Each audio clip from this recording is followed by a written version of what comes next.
அஸ்ஸலாமு அலைக்கும் வரஹ்மத்துல்லாஹி வபரகாத்துஹு. இன்னல் ஹம்துலில்லாஹ் நஹ்மதுஹு வ நஸ்தஈனுஹு வ நஸ்தக்ஃபிருஹு வ நஊது பில்லாஹி மின் ஷுரூரி அன்ஃபுஸினா மின் ஸய்யிஆத்தி அமாலினா மை யஹ்திஹில்லாஹு ஃபலா முலில்ல லஹு வ மை யுض்லில் ஃபலா ஹாதிய லஹு வ அஷ்ஹது அல்லா இலாஹா இல்லல்லாஹ் வஹ்தஹு லா ஷரீக லஹு வ அஷ்ஹது அன்ன முஹம்மதன் அப்துஹு வ ரசூலுஹு அம்மா பஅத். அன்பிற்குரிய சகோதரர்களே, சிலோன் தௌஹீத் ஜமாத்தின் வாராந்த ஒரு கேள்வி பதில் நிகழ்ச்சியாக சிடிஜேயின் உங்கள் கேள்வி நேரம் என்ற நிகழ்ச்சியை நாம் தொடர்ச்சியாக நடத்தி வருகிறோம்.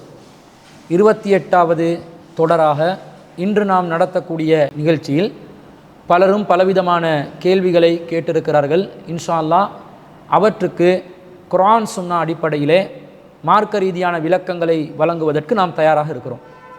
அதில் இன்றைய தினம் 2025ஆம் ஆண்டு டிசம்பர் மாதம் 31ஆம் தேதியிலே நாம் இருக்கிறோம். இன்று இரவு நள்ளிரவு 12 மணி வருகின்ற நேரத்தில் பிறக்கின்ற நேரத்தில் 2026ஆம் ஆண்டு ஜனவரி மாதம் 1ஆம் தேதி பிறக்கிறது. அந்த அடிப்படையிலே பலரும் இலங்கையில் புத்தாண்டு கொண்டாட்டம் என்ற ஒரு நிகழ்வை ஏற்பாடு செய்திருக்கிறார்கள். புத்தாண்டை கொண்டாடுவதற்காக வேண்டி பலரும் தயாராக ஆயத்தமாக இருக்கிறார்கள். இந்த நிலையில் பலரிடம் எழக்கூடிய ஒரு கேள்வி என்னென்று சொன்னால், இவ்வாறு ஒரு வருடம் ஆரம்பிக்கின்ற நேரத்தில் அதை குதூகலமாக வரவேற்று கொண்டாடி மகிழ்ச்சி அடைந்து அந்த புத்தாண்டை நாங்கள் வரவேற்பதற்குரிய வைபவத்தை, ஒரு விழாவை, ஒரு மகிழ்ச்சியான ஒரு தருணமாக அதை மாற்றி நாம் கொண்டாடுவது இஸ்லாமிய மார்க்கத்திலே அனுமதிக்கப்பட்ட உண்டா என்ற கேள்வி பலரிடமும் இருக்கிறது. இது சம்பந்தமாக பலராலும் பலவிதமான விளக்கங்கள் அவ்வப்போது சொல்லப்பட்டு வருகிறது. ஆனாலும் அல் குர்ஆன் ஹதீஸிலிருந்து இந்த புத்தாண்டு கொண்டாட்டங்கள் சம்பந்தமாக நாம் ஆய்வு செய்து பார்க்கின்ற நேரத்தில் அது கடுமையாக வெறுக்கக்கூடிய ஒரு நிலையில் இருக்கும் ஒரு நிகழ்வாக தான் நாம் பார்க்கிறோம். எந்த அளவுக்குன்னு சொன்னால், இப்போ மார்க்கத்தில் ஒரு காரியம் அனுமதிக்கப்பட்ட உண்டா தடுக்கப்பட்ட உண்டா என்பதை நாம் பார்ப்பதாக இருந்தால், அல்லாஹ்வும் அல்லாஹ்வுடைய தூதரும் நேரடியாக ஒரு இபாதத் சார்ந்த விஷயமாக இருந்தால் அதை செய்யுங்கள் என்று நமக்கு வழிகாட்டி இருப்பார்கள், கட்டளையிட்டு இருப்பார்கள். உலக காரியம் விஷயமாக இருந்தால், உலகம் சார்ந்த ஒரு விஷயமாக இருந்தால் அந்த காரியத்தில் நாம் ஈடுபடக்கூடாது என்று நேரடியாகவோ அல்லது மறைமுகமாகவோ ஏதோ ஒரு விதத்தில் அந்த காரியத்தை எதிர்க்கும் விதத்தில் ஒரு தடை இருக்கும். அப்படிப்பட்ட ஒரு நிலையில் இந்த புத்தாண்டு சம்பந்தமாக அதை கொண்டாடுவதை ஆதரித்து நேரடியாக அது மார்க்கத்தில் ஒரு அம்சமாக காலத்தை நாம் கணக்கிடக்கூடிய கேலண்டர்களில் புது வருடம் ஒன்று பிறக்கிறது என்பதற்காக அதை மகிழ்ச்சியாக நாம் கொண்டாடுவதற்கு நேரடியாக மார்க்கத்தோடு சம்பந்தப்பட்ட ஏவல் ஏதாவது இருக்குதாண்டா? இல்லை. மார்க்கத்தில் இது தொடர்பாக எந்த ஒரு ஏவலும் இதை கொண்டாட வேண்டும், இது முஸ்லிம்களுக்குரிய ஒன்று என்ற விதத்தில் எதுவுமே கிடையாது. அதை அனைத்து முஸ்லிம்களும் விளங்கி வைத்திருக்கிறார்கள். ஆனால் என்ன பிரச்சனை வருகிறது, இப்போ சமூகத்தில் இருக்கக்கூடிய அனைவராலும் இது கொண்டாடப்படுகின்ற நேரத்தில் முஸ்லிம் சமூகம் மாத்திரம் இதிலிருந்து விதிவிலக்காக விலகி இருப்பதா? அப்படி விலகி இருந்தால் அது ஒரு அடிப்படைவாதம் போன்ற ஒரு தோற்றத்தை ஏற்படுத்தும். எனவே அனைத்து மக்களும் சேர்ந்து கொண்டாடக்கூடிய இந்த நிகழ்வுல முஸ்லிம்களாகிய நாங்களும் சேர்ந்து இதை ஆதரித்தால் என்ன தவறு இருக்கிறது என்ற கேள்வி பலரிடமும் எழுகிறது. இப்படி ஒரு கேள்வியை எழுப்பினால் மார்க்க ரீதியாக இது சரியான ஒரு கேள்வியாண்டு கேட்டால் இந்த கேள்வி தவறான ஒரு கேள்வியாக இருக்கிறது. ஒரு காரியம் மார்க்க ரீதியாக அங்கீகரிக்கப்படவில்லை என்றால் ஏதோ ஒரு விதத்தில் அல் குர்ஆனிலும் சுன்னாவிலும் அது தடை செய்யப்பட்ட விதத்தில் இருக்கும். இந்த விஷயம் புத்தாண்டு கொண்டாட்டம் என்பது எப்படிப்பட்ட ஒரு நிலையில் வருது, மார்க்கம் எந்த மாதிரி ஒரு நிலையை அது வைத்திருக்கிறது என்று பார்த்தால், இஸ்லாமிய பார்வையில் முஸ்லிம்கள் அனைவரும் குதூகலமாக ஒரு சமூகமே சேர்ந்து ஒரு தனிப்பட்ட நபருக்கு ஏற்படுகின்ற ஒரு சந்தோஷம் ஒரு நிகழ்வு என்பதல்ல, ஒட்டுமொத்த சமூகமும் சேர்ந்து மகிழ்ச்சியாக கொண்டாடக்கூடிய ஒரு நாளாக ஒன்று இருக்கும் என்றால் இஸ்லாம் நமக்கு எதை வழிகாட்டுது? தெளிவாக நமக்கு அல்லாஹ்வின் தூதர் ஸல்லல்லாஹு அலைஹி வஸல்லம் அவர்கள் அழகிய முன்மாதிரியில் வழிகாட்டி இருக்கக்கூடிய ஈதுல் ஃபித்ரும் ஈதுல் அல்ஹாவும் தான் நமக்குரிய கொண்டாட்டத்திற்குரிய நாட்களாக இருக்கின்றன. இது சம்பந்தமாக அபூதாவுதில் 959வது செய்தியில் என்ன பதிவு செய்யப்படுகிறது என்றால், அனஸ் இப்னு மாலிக் ரலியல்லாஹு அன்ஹு அவங்க அறிவிக்கிறாங்க, கதிம ரசூலுல்லாஹி ஸல்லல்லாஹு அலைஹி வஸல்லம் அல் மதீனத, ரசூல் ஸல்லல்லாஹு அலைஹி வஸல்லம் அவர்கள் மதீனாவுக்கு வந்தார்கள். வலஹும் யௌமானி யல்அபூன ஃபீஹிமா, மதீனாவாசிகள் அங்கே 2 நாட்களில் பிரத்யேகமாக சிறப்பாக விளையாட்டு போட்டிகளில் ஈடுபட்டு கொண்டு இருந்தார்கள். ஃபகால ரசூலா கேட்டாங்க, மா ஹாதானில் யௌமானி, இது என்ன 2 நாட்கள் என்று கேட்டார்கள். சஹாபாக்கள் சொல்றாங்க, காலு குன்னா நல்அபு ஃபீஹிமா ஃபில் ஜாஹிலியா, நாங்க ஜாஹிலியா காலத்தில் இஸ்லாத்தை ஏற்பதற்கு முன்பதாக இந்த 2 நாட்களை குதூகலமாக கோலாகலமாக மகிழ்ச்சியாக விளையாட்டு போட்டிகளில் ஈடுபட்டு கொண்டாடக்கூடிய நாட்களாக நாம் வைத்திருந்தோம். அதனால தான் நாங்கள் இஸ்லாத்துக்கு வந்த பிறகும் அந்த பழக்கத்தை கண்டினியூ பண்ணுறோம் என்று சொல்கிறாங்க. அப்போ ரசூல்லா சொன்ன ஒரு வார்த்தை பதில், இந்த புத்தாண்டு கொண்டாடக்கூடிய முஸ்லீம்களுக்கும் இது கொண்டாடுவது அனுமதிக்கப்பட்ட ஒன்றுதான் என்று நினைக்கக்கூடியவர்களுக்கும் செருப்படியாக அமைந்திருப்பதை பார்க்கிறோம். எப்படி ரசூல்லா சொல்கிறாங்க? ஃபகால ரசூலுல்லாஹி ஸல்லல்லாஹு அலைஹி வஸல்லம, ரசூல்லா சொன்னாங்க, இன்னல்லாஹ கது அப்தலகும் பிஹிமா ஹைரன் மின்ஹுமா, அல்லாஹ் உங்களுக்கு இந்த 2 விட மிக சிறந்த 2 தந்திருக்கிறானே. யௌமல் அல்ஹா வ யௌமல் ஃபித்ரி, யௌமுல் அல்ஹா என்று சொல்லக்கூடிய அஜ்ஜு பெருநாள் தினமும் யௌமுல் ஃபித்ர் என்று சொல்லக்கூடிய நோன்பு பெருநாள் தினத்தையும் அல்லாஹ் ஏற்படுத்தி இருக்கிறானே. அப்படி இருக்கும்போது நீங்க கொண்டாட்டத்திற்குரிய நாளாக ஒட்டுமொத்த சமூகமே சேர்ந்து கொண்டாடக்கூடிய நாளாக ஏன் ஜாஹிலியா காலத்தில் ஜாஹிலியா மக்கள் பழக்கத்தில் வச்சிருந்த 2 நாட்களை எதற்கு தெரிவு செய்கிறீர்கள் என்று நபி ஸல்லல்லாஹு அலைஹி வஸல்லம் அவர்கள் கேட்டார்கள் என்ற செய்தியை நாங்கள் பார்க்கிறோம். அப்போ என்ன ரசூலுல்லாஹ் சுன்னாவாக நமக்கு எதை வழிகாட்டுறாங்க? ஒரு சமூகமே சேர்ந்து மகிழ்ச்சியாக கொண்டாடக்கூடிய ஒரு நிகழ்வாக இருந்தால் அது யௌமுல் அல்ஹா யௌமுல் ஃபித்ர். அவருக்கு தனிப்பட்ட ஒருத்தர் எக்ஸாமில் பாஸ் ஆகுவார், அவரும் அவருடைய குடும்பத்தாரும் மகிழ்ச்சியாக கொண்டாடினா அதை தவறு சொல்ல முடியாது. ஒருத்தருக்கு நல்ல ஒரு ஜாப் ஆப்பர்ச்சுனிட்டி கிடைச்சிருக்கும், நல்ல ஒரு வேலை வாய்ப்பு கிடைச்சிருக்கும், நல்ல ஒரு வியாபார முதலீடு வாய்ப்பு கிடைச்சிருக்கும், லாபங்கள் அதிகமாக ஒரு வியாபாரத்தில் பெற்றிருப்பார். அவர் தன்னுடைய குடும்பத்தை கூப்பிட்டு ஒரு கெட் டுகெதர் வைக்கிறாரு, ஒரு பார்ட்டி வைக்கிறாரு. இது மார்க்க ரீதியாக யாராவது தடை செய்ய முடியுமாண்ட முடியாது. ஒருத்தர் மகிழ்ச்சியை வெளிப்படுத்துவதற்காக அவராக அவருடைய தனிப்பட்ட அவருடன் தொடர்புள்ளவர்கள் செய்யக்கூடிய ஒரு காரியம். புத்தாண்டு கொண்டாட்டம் என்பது அப்படிப்பட்ட ஒரு விஷயமா? ஒட்டுமொத்த சமூகமும் சேர்ந்து ஜாதி மத வேறுபாடு இல்லாமல் அனைவரும் சேர்ந்து கொண்டாடக்கூடிய ஒரு நிகழ்வாக அந்த கொண்டாட்டத்தை கொண்டு வர்றதாக இருந்தால் முஸ்லிம்களுக்கு இதில் பங்கு பெறலாமா, இதை கொண்டாடலாமான்னு கேட்டால் நமக்கு சமூக ரீதியான கொண்டாட்டத்திற்குரிய நாட்களாக எது இருக்குது? யௌமுல் அல்ஹா ஹஜ்ஜு பெருநாள் தினம், யௌமுல் ஃபித்ரி ஈத் இந்த நோம்பு பெருநாள் தினம். அப்போ இந்த 2 நாட்களை தான் சமூகமாக நாங்கள் கொண்டாடணும் என்றது நமக்கு வழிகாட்டியாக இருக்கும் பொழுது இந்த புத்தாண்டு நிகழ்வுகளில் கொண்டாட்டங்களில் நாம் பங்கு பெறவும் கூடாது, அதை நாங்கள் கொண்டாடவும் கூடாது என்று தெளிவாக விளங்குகிறது. சாதாரணமாக ஒரு பேணுதலுக்கு தவிர்த்து கொள்ளக்கூடிய ஒரு நிலையில் இது சொல்லப்பட்ட ஒன்றல்ல. எந்த அளவுக்கு இந்த புத்தாண்டு கொண்டாட்டம் இருக்குதுன்னு சொன்னால், குறிப்பாக ஜனவரி மாதம் 1ஆம் திகதி இவர்கள் கொண்டாடுகிறார்கள். இந்த ஜனவரி என்றா என்ன, அதனுடைய பின்னணி என்ன, இந்த கேலண்டர் முறையில் எப்படி இந்த ஜனவரியை ஏன் 1ஆம் மாதமாக கொண்டு வச்சாங்க என்பதற்குரிய ஒரு பின்னணி இருக்குதா இல்லையா? இருக்கிறது. நபிகள் நாயகம் ஸல்லல்லாஹு அலைஹி வஸல்லம் அவர்கள் ஒரு மத ரீதியான கலாச்சாரத்தோட நாங்கள் தொடர்பு பட்டு ஏதாவது செய்கிறதாக இருந்தால் தவிர்த்து கொள்ள சொன்னாங்க. அதில் பங்கு பெற வேணாண்டாங்க.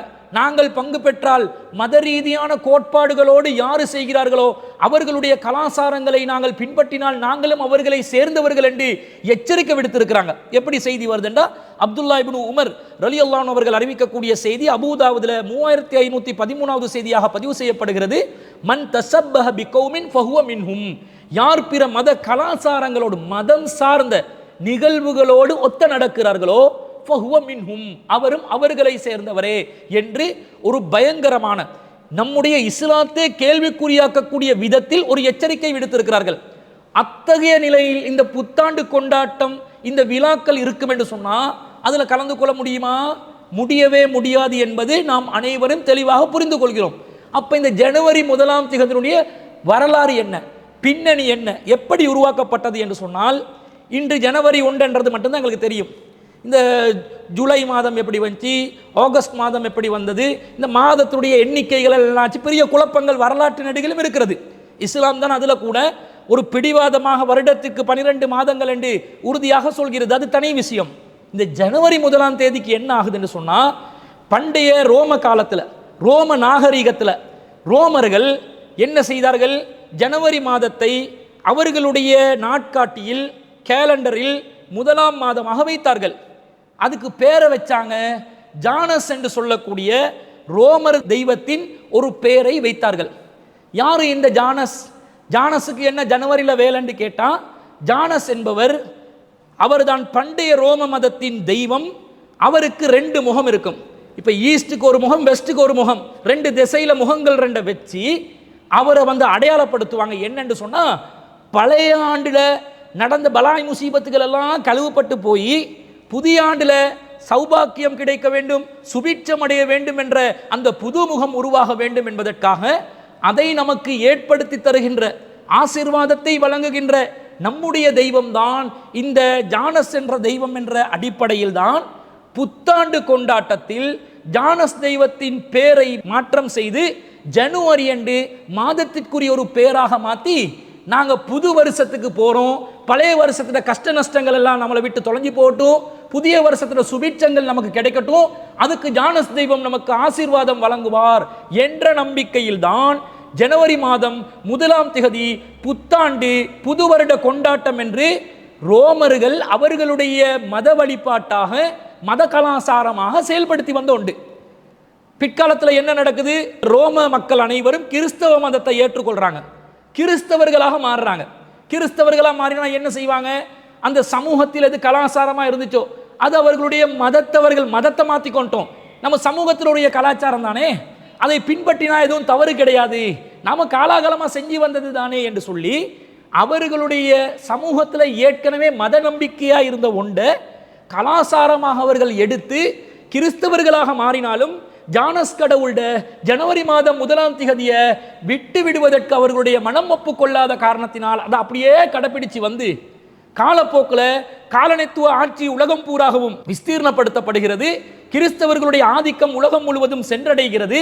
எனவே இந்த ரோமர்களுடைய மத நம்பிக்கையை கிறிஸ்தவர்கள் எப்படி கடைபிடித்தார்களோ அவர்களுடைய காலனித்துவ ஆட்சியில் இருக்கக்கூடிய கீழே இருக்கக்கூடிய மக்கள் அனைவரும் இதையும் இவர்கள் கடைபிடிக்க வேண்டும் என்று பலவந்தமாக திணித்திருக்கிறார்கள்.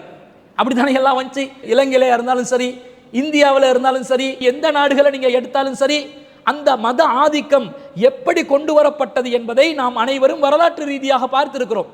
அப்ப இந்த ஜனவரி 1ஆம் திகதி கொண்டாட்டத்தை கிறிஸ்தவ சமூகத்தால் ரோமர்களுடைய அந்த மத நம்பிக்கையினுடைய ஒரு அடிப்படையை வைத்து கொண்டு வரப்பட்டு கொண்டாடப்பட்டு தொடர்ச்சியாக அனைவரும் கொண்டாடி வருகிறார்கள். இப்ப ஒருத்தர் ஜனவரி 1ஆம் திகதியை கொண்டாடினா அவரு புது வருஷத்தை வரவேற்கிறோம், கொஞ்சம் மகிழ்ச்சியா இருக்கிறதுக்காக என்று சொல்லி கொண்டாடுவதில் வெறுமனே மகிழ்ச்சி என்ற விஷயம் மட்டும் அடங்கி இருக்கிறதா? அந்த கிறிஸ்தவ சமூகம் ஏற்கனவே ரோம கலாச்சாரத்தில், ரோம நாகரிகத்தில் அவர்கள் கற்றுக்கொண்ட, அவர்கள் பின்பற்றி வந்த மத நம்பிக்கை அடிப்படையில் வருகின்ற ஒரு கலாச்சாரமாக இருக்கிறதா? அப்படி மத நம்பிக்கை சார்ந்த கலாச்சாரமாக இருந்தா மன் தஸப்பஹ பிகௌமின் ஃபஹுவ மின்ஹும், யார் பிற மத கலாச்சாரங்களுக்கு ஒப்பு நடப்பார்களோ அவர்களும் அவர்களை சேர்ந்தவர்கள் என்று நபி ஸல்லல்லாஹு அலைஹி வஸல்லம் அவர்கள் எச்சரிக்கை விடுத்திருக்கிறாங்களா இல்லையா? அந்த எச்சரிக்கைக்குள்ள நாங்களும் சிக்கிறோமா இல்லையா? அப்ப புத்தாண்டு கொண்டாடக்கூடிய முஸ்லிம் சமூகம் இதை சிந்திக்கணுமா இல்லையா? இன்று கூட கிறிஸ்தவ தேவாலயங்களில் அவர்கள் பல ஆராதனைகளை, பல பிரார்த்தனைகளை நிகழ்த்துவார்கள்.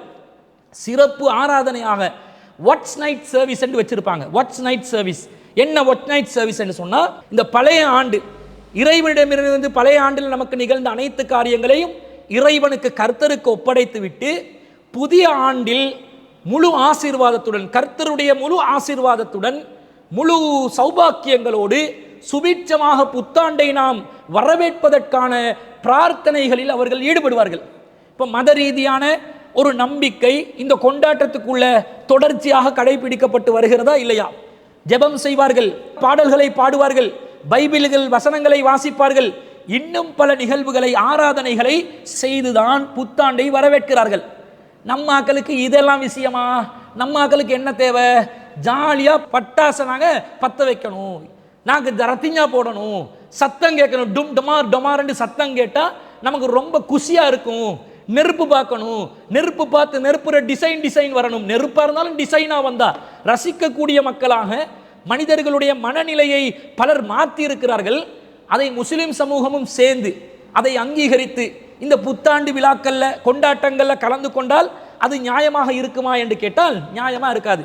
இப்போ இன்றைக்கி காலி முகத்திடல்ல எப்படி பிரம்மாண்டமான ஏற்பாடு, நாட்டில் வெள்ளம் ஏற்பட்டு 1 மாதம் கூட ஆகலை, இன்னும் வெள்ளத்தால் பாதிக்கப்பட்ட மக்களுக்கு சரியான நிவாரணப் பொருட்கள் கிடைக்காதவர்கள் இன்றும் இருக்கிறார்கள். இன்று ஒரு பகுதிக்கு போனோம், அங்க ஒரு சகோதரர் சொல்கிறார், இந்த பகுதியில் ஒரு 30-35 குடும்பங்கள் இருக்கிறாங்க, நமக்கு எந்த ஒரு நிவாரண பொருளும் கிடைக்கலன்றாங்க. ஆச்சரியமா இருக்குது நமக்கு கேட்கும்போது. அப்ப பாதிக்கப்பட்ட மக்கள் பசியோடும் பட்டினியோடும் பல தேவைகளோடும் இருக்கக்கூடிய நிலையில் கோல்ட் ஃபேஸ்ல என்ன பண்றாங்க, எப்படி அலங்காரங்கள், எப்படி தோரணைகள், எப்படி ஜோடித்து வச்சிருக்கிறாங்க. என்ன ஜோடிப்பு, சாதாரண ஜோடிப்பு இல்ல, கலர் கலரா லைட்டை மட்டும் போட்டு வச்சில்ல, எல்லாரும் ஆம்பளை பொம்பளை சேர்ந்து எல்லாரும் விபச்சாரம் பண்ணு, எல்லாரும் ஒட்டி உரசி கொண்டு ஈரி, எல்லாரும் அனாச்சாரத்தில் ஈடுபடு, கண்டதையும் செய்யி, மதுவை அருந்து, நீ மஹ்ரம் அஜ்னபி வேறுபாடெல்லாம் உனக்கு கிடையாது, யார் யாரையும் தொட்டுக்கொள், ஹாப்பி நியூ இயர் என்று வாழ்த்து சொல்லிக்கொள், அனைவரையும் கட்டி பிடித்துக்கொள், எல்லாம் சமமானவர்கள் தான், எல்லாம் நாங்கள் கலாசார ரீதியாக வேறுபட்டவர்கள் இல்லை, நாங்கள் ஒரே நாட்டை சேர்ந்தவர்கள் என்று சொல்லி ஒரு போலியான ஒற்றுமையை காட்டி மொத்த மதுவையும் மாதுவையும் விபச்சாரத்தையும் போதை பொருட்களையும் பயன்படுத்தக்கூடிய ஒரு நிகழ்வாக நடக்கிறதா இல்லையா? எவ்வளவு பட்டாசுகளை கொளுத்துவார்கள், எத்தனை கோடிகள் செலவாகுகிறது. அந்த கோடிகளுடைய விஷயங்களை கவனித்து பார்த்தால் பாதிக்கப்பட்ட மக்களுக்கு அதனாலே அரசாங்கம் நஷ்டஈடு தொகை கொடுக்கலாம் என்ற அளவுக்கு. இதுல ஒவ்வொரு கம்பெனிக்காரன் வருவான் இந்த டைம்ல பார்த்து, ஊபருக்காரன் இந்த முறை என்ன பண்ணியிருக்கிறான், அவன் ஒரு பெட்டி ஒன்றை போட்டு வச்சு அவன் டிசைனா கொடுக்குறான். அட ஊபருக்காரனே, நீ வெள்ள நிவாரணம் பண்ணி செஞ்சியா? உன்னுடைய ஊபர் கம்பெனியால இப்படி பெட்டி பெட்டியா மக்களுக்கு நீ நிவாரண பொருட்களை கொடுத்திருக்கலாமே, நீ கொடுத்திருக்கலாம். ஒரு விரல் விட்டு எண்ணக்கூடியதை கொடுத்தா போதுமா? கண்டதுக்கு நீ செலவழிக்கிறாயே. தேவையில் பல மக்கள் இருக்கிறார்கள், அதுக்கு எவனாவது செலவழிக்கிறானா? இல்ல. அப்ப என்ன நிலைமை? எல்லாமே அனாச்சாரம், ஆபாசம், விபச்சாரம். ஜாலியா இருக்கணும், பெண்களோடு சகஜமா பேசணும், கதைக்கணும், தொடணும், அவர்களோடு பழகணும், பெண்களை ஒட்டி உரசணும். அதுக்கு என்ன வாய்ப்பு கிடைக்கும்? அது புத்தாண்டு நியூ இயர் என்று பேர்ல வந்தா காலி முகத்திடல், அது வேலண்டைன் டே வந்தா காலி முகத்திடல், ஏதாவது ஒரு பேர்ல எதையாவது பண்ணுங்கடா, நாங்க ஜொலியா இருக்கணும் என்ற பேர்ல கூத்து கும்மாலங்களை செய்து கொண்டு இருக்கிறார்கள். அல்லாஹ் ரப்புல் ஆலமீன் இத்தகைய சபைகளில் நாங்கள் பங்கு பெறக்கூடாது என்று கடுமையாக நமக்கு எச்சரிக்கை விடுத்திருக்கிறார். 4வது அத்தியாயத்தில் 140வது வசனத்தில், வக்கத் நஸ்ஸல அலைக்கும் ஃபில் கிதாபி, இந்த வேதத்திலே ஏற்கனவே உங்களுக்கு கூறப்பட்டுள்ளது, அன் இதா சமயத்தும் ஆயாத்தில்லாஹி யுக்ஃபரு பிஹா வ யுஸ்தஹ்ஸு பிஹா, அல்லாஹ்வுடைய வசனங்கள் கேலி செய்யப்பட்டாலோ புறக்கணிக்கப்பட்டாலோ ஃபலா தக்உது மஹும் ஹத்தா யகூலு ஃபீ ஹதீஸின் கைரிஹி, அவர்கள் வேறு செய்திகளில் மூழ்கும் வரைக்கும் அவர்களோடு நீங்கள் அமர்ந்து விடாதீர்கள். அப்படி நீங்கள் அமர்ந்து விட்டால் இன்னக்கும் இதம் மிஸ்லுஹும், நீங்கள் அவர்களுடன் சேர்ந்து அமர்ந்து குர்ஆனுக்கு மாற்றமான, நபிவழிக்கு மாற்றமான அனாச்சாரத்தையும் ஆபாசத்தையும் விபச்சாரத்தையும் வீண் விரயத்தையும் செய்யக்கூடிய காரியங்கள் நீங்கள் பங்கு பெற்றால் இதன் மிஸ்லுஹும், நீங்களும் அவர்களை போன்றவர்கள் தான் என்று சொல்லி அல்லாஹ் தடுத்திருப்பதை நாங்கள் பார்க்கிறோம். இதே கருத்தை 6வது அத்தியாயத்தில் 68வது வசனத்திலும் அல்லாஹ் சொல்வதை பார்க்கிறோம். அல்லாஹ் அந்த வசனத்தில் என்ன சொல்றான்? வைதா ரஅய்தல்லதீன யகூலூன ஃபீ ஆயாத்தினா, நமது வசனங்கள்ல யார் வீணாக மூழ்கி கிடக்கிறார்களோ அவர்கள் ஃபஅரில் அன்ஹும், அதை அவசியமற்ற முறையில் புறக்கணிப்பதற்காக யார் மூழ்குகிறார்களோ அவர்களை நபியே நீங்க புறக்கணிச்சிடுங்க.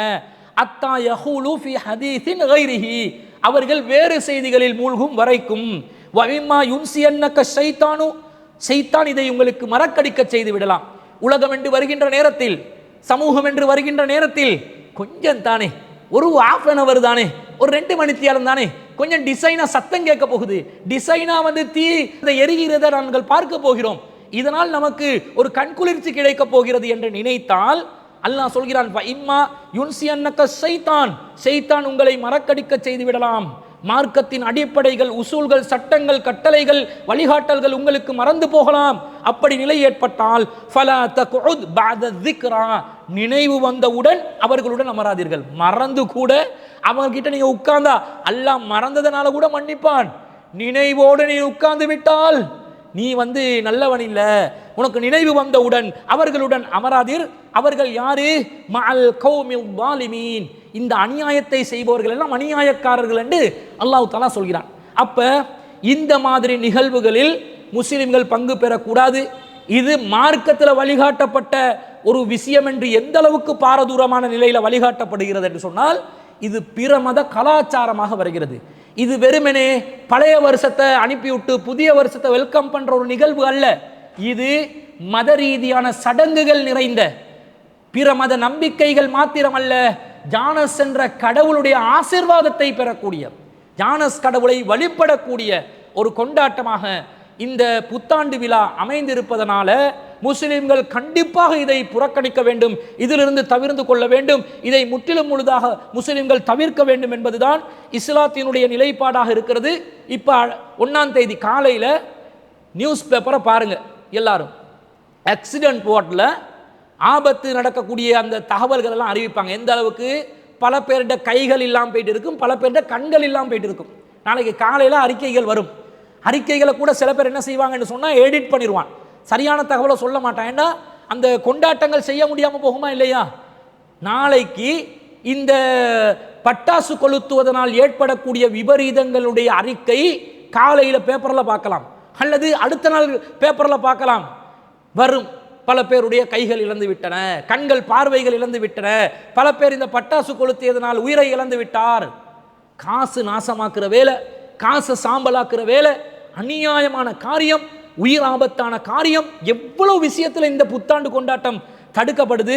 மார்க்கத்தில் அல்லாஹ் தஆலா வீண் விரயம் செய்பவர்களை ஷைத்தானின் உடன்பிறப்புகள் என்று 17வது அத்தியாயத்தில் 27வது வசனத்தில் சொல்றான். இன்னல் முபத்திரீன கானு இஹ்வான ஷயாத்தீன், முபத்திரீன்கள் வீண் விரயம் செய்பவர்கள் ஷைத்தானின் உடன்பிறப்புகள். வகான ஷைத்தானுல் ரப்பிஹி கஃபூரா, ஷைத்தான் இறைவனுக்கு நன்றி மறந்தவனாக இருந்தார். நீ நன்றி மறக்காதவனாக இருக்கணும் என்றா, வீண் விரயத்தை செய்யாதே, அல்லாஹ்க்கு நன்றி செலுத்தக்கூடியவனாக இருந்தா நீ வீண் விரயத்தை செய்யாமல் அல்லாஹ்வுடைய அருட்கொடைகளை சரியான வழியில் பயன்படுத்தி என்று அல்லாஹ் இந்த வசனத்தில் நமக்கு சொல்றானா இல்லையா? காசை முழுசா சாம்பலாக்குற வேலையை இந்த பட்டாசு கொளுத்துவது, ரத்திஞ்ஞாக்களை பத்த வைப்பதற்காக நாம் பயன்படுத்தக்கூடாது. அது மார்க்கத்தில் தடுக்கப்பட்ட ஒரு வீணான காரியம் என்பதில் எல்முனை அளவும் சந்தேகம் இல்லை. இது போன்ற நிகழ்வுகளிலிருந்து கண்டிப்பாக முஸ்லிம்கள் தவிர்த்து கொள்ள வேண்டும். புத்தாண்டு கொண்டாட்டம் முஸ்லிம்களுக்கு எந்த வகையிலும் மார்க்க ரீதியாக அனுமதிக்கப்பட்ட ஒரு கொண்டாட்டம் அல்ல. அது பிரமத வழிபாடு, ஜானஸ் தெய்வத்தை வழிபடக்கூடிய ஒரு நிகழ்வாக இருக்கிறது. எனவே அதிலிருந்து விடுபடுங்க. ஆனால் நம்ம ஆட்கள் எவ்வளோ சொன்னாலும் என்ன பண்ணுவான் தெரியுமா? சரியா 11:59க்கு அடுப்பை பற்ற வச்சு பாலை பொங்க வைப்பான், கேக்க வெட்டுவான், வாழைப்பழத்தை ஆளாளுக்கு ஊட்டி விட்டு கொண்டு இருப்பான். இவன் என்ன நினைக்கிறான் பாருங்க, அதே ஆசீர்வாதத்தை இவன் பாலை பொங்க வச்சு ஆசீர்வாதத்தை பெற பார்க்கிறான். விளங்குதா? மத வழிபாடு விளங்குதா இல்லையா? விளங்குது. இது முஸ்லீம் குடும்பங்களில் நடக்கும். பாலை சரியா பொங்க வைப்பான். அது நீ ஐலண்ட் பாலை பொங்க வைக்கிறியா, ஆட்டுப்பாலையா மாட்டுப்பாலையா பொங்க வைக்கிறியான்றது ரெண்டாவதுக்கு, அது எல்லாம் லோக்கல் ஐட்டம். ஆனால் இந்த பால் பொங்க வைத்தல் என்பது இஸ்லாத்தில் உள்ள ஒரு விஷயமா? அதை நான் பொங்க வச்சோடனே உங்களோட வாழ்க்கை பூரா பொங்கிடுமா? 1ஆம் தேதி பால் பொங்க வச்ச, போன வருஷம் பொங்க வச்ச ஆக்களுக்கு மொத்த வருஷமும் பொங்கி பொங்கி கொண்டு இருந்துச்சா? நிறைய பரக்கத் கிடைச்சிச்சா? எப்படி நம்பிக்கை? இப்படியெல்லாம் பாலை பொங்க வச்சு ஃபர்ஸ்ட் டே கழிச்சிட்டோம் என்று சொன்னால் வருஷம் முழுக்க எங்களுக்கு பரக்கத் கிடைக்கும் என்று நினைக்கிறீர்களே, இந்த நம்பிக்கை மார்க்கத்துக்கு எதிரான ஒரு நம்பிக்கை. இவற்றில் நீங்கள் ஈடுபடக்கூடாது என்பதை முஸ்லிம் சகோதரர்களுக்கு, சகோதரிகளுக்கு, தாய்மார்களுக்கு, தந்தைமார்களுக்கு, வயோதிபர்களுக்கு, டிக்டாக்கில் ஆடக்கூடிய வயோதிபர்களுக்கு கேட்டுக்கொள்கிறோம். அல்லாஹ்க்காக வேண்டி இதை கொண்டாடி ஹாப்பி நியூ இயர் என்றெல்லாம் சொல்லி கொண்டு இருக்காம அல்லாஹ்னு உங்களோட வேலையை பார்த்து கொண்டு இருங்க. இது அடிப்படைவாதம் கிடையாது, மார்க்கத்தை பாதுகாப்பதாக நீங்கள் நினைத்து கொள்ள வேண்டும். இப்போ ஒருத்தர் ஹாப்பி நியூ இயர் என்று வாழ்த்து சொன்னால் ரிப்ளை கொடுக்கணும், சேம் டு என்று ரிப்ளை கொடுக்கணும் நினைப்பீர்கள். நீங்கள் அப்படி கொடுக்க வேணாம். அவன் ஹாப்பி நியூ இயர் என்று சொன்னால் பீஸ் பி அப்பான் யூ என்று அனுப்புங்க, அஸ்ஸலாமு அலைக்கும் என்று அனுப்புங்க, அரபுல அனுப்புங்களே அஸ்ஸலாமு அலைக்கும் என்று. ஹாப்பி நியூ இயர்னு உங்களுக்கு அனுப்புகிறவன் வந்து இங்கிலீஷ்லேயே உங்களோட பேசுகிறவனா இல்லை தானே? வேற்று மொழியொண்ட வச்சு உங்களுக்கு அனுப்பினானா இல்லையா? நீங்கள் அஸ்ஸலாமு அலைக்கும் என்று அவனுக்கு அனுப்பி அதில் மீனிங்கை ப்ராக்கெட்டுக்குள்ளே போடுங்க, பீஸ் பி அப்பான் யூ. அது ஹாப்பி நியூ இயர் சொன்னால் நாங்கள் சொல்லாமல் இருந்தால் ஒரு மாதிரியாக இருக்குமே, அதனால் நாங்கள் happy new same to you சரி சொல்ல தானே வேணும் என்று சில பேர் நியாயப்படுத்தலாம். அப்படி சொல்லாமல் மார்க்கத்தில் நமக்கு வழிகாட்டப்பட்ட வாழ்த்து முறை பீஸ் பி அப்பான் யூ, உங்கள் மீது சமாதானம் உண்டாகட்டும், அஸ்ஸலாமு அலைக்கும் என்ற வார்த்தையை அவர்களுக்கு நீங்கள் அவர்கள் வாழ்த்து சொன்னால் சிறந்த முறையில் வாழ்த்துக்கு பதில் சொல்லுங்க என்று அல்லாஹ் சொன்ன கட்டளையின் அடிப்படையில் இந்த வாழ்த்தை சொல்லுங்க. இந்த புத்தாண்டு கொண்டாட்டத்தில் எந்த விதத்திலும் நீங்கள் சம்பந்தப்படாமல் உங்களை தற்பாதுகாத்து கொள்ளுமாறு அன்பாய் கேட்டுக்கொள்கிறோம். இதுதான் புத்தாண்டு கொண்டாட்டம் சம்பந்தப்பட்ட விஷயத்துக்கு விளக்கம். 2வது கேள்வி, சகோதரர் முயின் அவர்கள் கொழும்புலேருந்து கேட்குறாங்க. என்ன கேட்குறாங்கண்டா, ஒரு பெண் உல்ஹியாவோ அக்கீக்காவோ குர்பானி கொடுக்க நினைக்கிறாங்க. அந்த பெண் தானாக முன்வந்து ஒரு பிராணியை அறுக்கலாமா என்று கேட்குறாங்க. இதுக்கு மார்க்கத்தில் அனுமதி இருக்குதான்னு கேட்டால் மார்க்கத்தில் இதுக்கு முழு அனுமதி இருக்கிறது. முதலாவது விஷயம், எந்த தடையும் வரவில்லை. பெண்களே, நீங்கள் குர்பான் கொடுக்கக்கூடாது, குர்பான் பிராணியை நீங்கள் அறுக்கக்கூடாது, இப்படி எந்த தடையும் வரலை. குர்பானியை செய்கிறதுக்குரிய தகுதியாக என்ன வருது?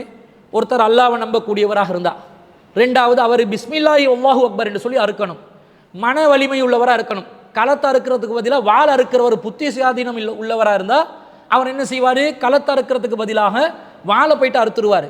அப்போ கொஞ்சம் நினைவு உள்ள நல்ல தெளிவாக விஷயங்கள் விளங்கக்கூடிய ஒருத்தராக இருக்கணும்.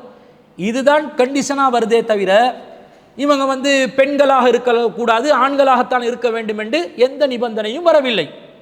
மேலதிகமாக என்ன வருது என்று சொன்னால், ரசூல் ஸல்லல்லாஹு அலைஹி வஸல்லம் காலத்தில் ஒரு சஹாபிய பெண்மணி குர்பானி ஒன்றை நிறைவேற்றி இருக்கிறாங்க. அது சம்பந்தமான ஒரு ஹதீஸ் வருது சஹீஹுல் புகாரியில் 5504வது செய்தி.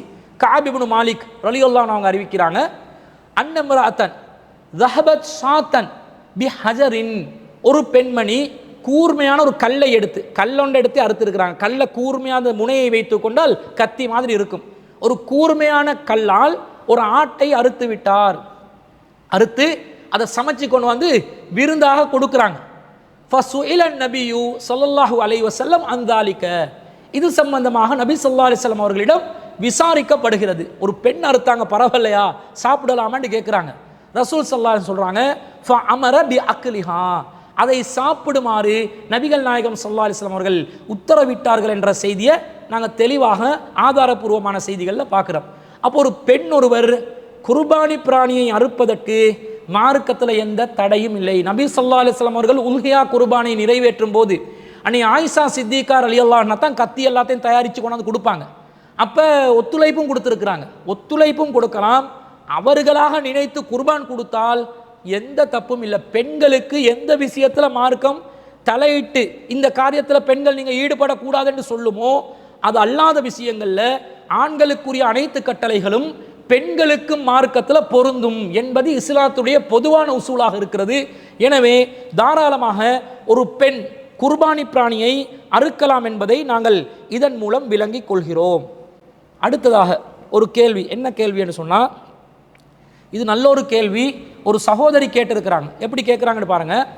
சிங்களவர்கள், அதாவது முஸ்லிம் அல்லாதவர்கள் எங்களுக்காக துஆ செய்தால் அது ஏற்றுக்கொள்ளப்படுமா அப்படின்னு கேட்குறாங்க. கொழும்புலேருந்து ஒரு சகோதரி, அவங்களோட பேரை குறிப்பிடலை, ஆனால் அவங்க என்ன கேள்வி கேட்குறாங்க, ஒரு சிங்களவர், ஒரு முஸ்லீம் அல்லாத ஒருவர் எங்களுக்காக துஆ செய்கிறாங்க, நாங்கள் ஏதாவது அவங்களுக்கு உதவி செஞ்சோம்னு வைங்களே, உங்களுக்கு கடவுளுடைய ஆசீர்வாதம் கிடைக்கட்டும், உங்களுக்கு 30 முக்கோடி தெய்வங்களுடைய கருணை கிடைக்கட்டும், அல்லது அவர்கள் வழிபடக்கூடிய சிவனாகவோ விஷ்ணுவாகவோ முருகனாகவோ பிரம்மனாகவோ யாரோ ஒரு கடவுளுடைய பெயரை சொல்லி மேற்கோள் காட்டி இந்த கடவுளின் ஆசீர்வாதம் உங்களுக்கு கிடைக்கட்டும் என்ற மாதிரி, அல்லது நீங்கள் நோய் நொம்பலம் இல்லாமல், கடவுள்கள்ட பேரே சொல்லாமல், உங்களுக்கு நோய் நொம்பலம் இல்லாமல் நீங்கள் நல்லா வாழணும், ஆரோக்கியமாக வாழணும், குழந்தை செல்வங்களை பெற்று எடுக்கணும், நீங்கள் சீரும் சிறப்புமாக இருக்கணும் என்று சொல்லி அவர்கள் பிரார்த்தனை செய்தால் அந்த பிரார்த்தனைகள் அல்லாஹ்வினால் கபூல் செய்யப்படுமா, ஏற்றுக்கொள்ளப்படுமான்னு தான் கேள்வி கேட்குறாங்க. இந்த விஷயத்தில் முஸ்லிம் அல்லாதவர்களுடைய பிரார்த்தனைக்கு மார்க்கத்தில் 2 விதமான நிலைப்பாடை சொல்லுது. முதல் நிலைப்பாடு என்னன்னு சொன்னால், சாதாரண நேரங்களில் முஸ்லிம் அல்லாதவர்கள் பிற மத நம்பிக்கையில் தான் இருக்கிறாங்க, அல்லாஹ் அல்லாதவர்களை தெய்வங்களாக கருதி சக்தி இருப்பதாக நினைத்து அவர்களுக்கு வழிபாடு நடத்தி பிரார்த்தனை செய்து பூஜை செய்து அவர்கள் வழிபட்டு கொண்டு தான் இருக்கிறாங்க.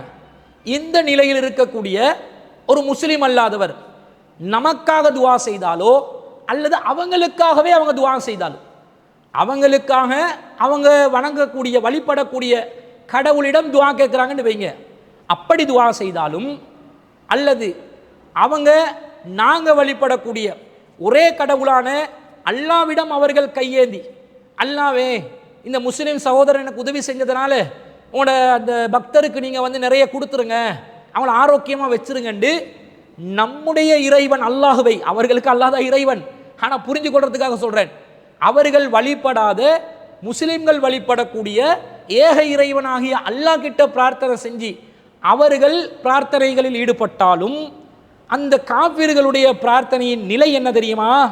அல்லாஹ் குர்ஆன்ல சொல்றான், சூரத்துர் ரஅத் 13வது அத்தியாயம் 14வது வசனத்தில் அல்லாஹ் சொல்கிறான், வமா துஆஉல் காஃபிரீன இல்லா ஃபீ லவால், காஃபிர்களுடைய பிரார்த்தனை வீணில் தான் முடியும் என்று அல்லாஹ் சொல்கிறான். காஃபிர்களுடைய பிரார்த்தனைகளுக்கு எந்த அங்கீகாரமும் இல்லை. ஒரு முஸ்லிம் அல்லாதவர் அவருக்காகவே அவர் வழிபடக்கூடிய தெய்வத்திடம் பிரார்த்தனை செய்தாலும் அந்த தெய்வம் உண்மையில் இருக்கிறாங்களா? இஸ்லாமியர்களுடைய பார்வையில் அப்படி ஒரு தெய்வம் இருக்குதா? இல்லை. லா இலாஹ இல்லல்லாஹ், வணக்கத்துக்குரியவன் அல்லாஹ்வை தவிர வேறு யாரும் இல்லை. வேறு யாரும் இல்லாட்டி அவங்க கற்பனையாக ஒரு தெய்வத்தை உருவாக்கி அந்த தெய்வத்திடம் பிரார்த்தனைகளை முன்வைத்தால் யார் அவங்களுக்கு அங்கீகரிக்க போறாங்க? யாரும் அங்கீகரிக்க மாட்டாங்க. அப்ப வமா துஆஉல் காஃபிரீன இல்லா ஃபீ லலால், காஃபிர்களுடைய பிரார்த்தனைகள் வீணில் தான் முடியும். எனவே அவர்கள் கற்பனை தெய்வங்களிடம் செய்யக்கூடிய பிரார்த்தனைகள், முன்வைக்கக்கூடிய கோரிக்கைகள் வீண்ல முடியும், வீணா போயிடும். அவர்கள் அல்லாவிடம் துஆ கேட்டாலும் காஃபிர்களுடைய துஆக்கு அல்லாவிடத்தில் இருக்கக்கூடிய வெயிட் என்னது? வமா துஆஉல் காஃபிரீன இல்லா ஃபீ லலால், காஃபிர்களுடைய பிரார்த்தனை வீணில் தான் முடியும். அவங்க தான் அல்லாஹுவை உண்மையான முறையில் ஏற்றுக்கொள்ளவில்லையே. வமா கதருல்லாஹ ஹக்க கதரிஹி, அல்லாவை கண்ணியப்படுத்த வேண்டிய விதத்தில் அவர்கள் கண்ணியப்படுத்தவில்லை. அல்லாவே அவங்க ஏற்றுக்கொள்ளல. சும்மா பேருக்காக, ஃபார்மாலிட்டிக்காக, நம்முடைய முகஸ்துதிக்காக அல்லது உதவிக்கான ஒரு பிரதிபலனாக, பிரதி உபகாரமாக, நம்முடைய மனசை குளிர வைக்கிறதுக்காக அவங்க அல்லாஹ் கிட்ட துஆ கேட்டதனால அவங்க அல்லாவை அங்கீகரித்து ஏற்றுக்கொண்டு ஈமான் கொண்டு அல்லாவை மட்டுமே வழிபட்ட நிலையில் கேட்ட துஆவா? அந்த துஆவுக்கும் அல்லாவிடத்திலே எந்த ஒரு மதிப்பும் இல்லை. காஃபிர்களுடைய துஆக்கள் வீணில் தான் முடியும் என்பது முதலாவது நிலை. இரண்டாவது நிலை என்ன? அல்லாஹ் திருக்குர்ஆன்ல பல இடங்கள்ல காஃபிர்கள் கடல் பயணத்தில் வச்சு அல்லாவை மட்டுமே இஹ்லாஸாக வணங்குவார்கள், அழைப்பார்கள், அல்லாவிடத்தில் இஹ்லாஸாக துஆ செய்வார்கள்.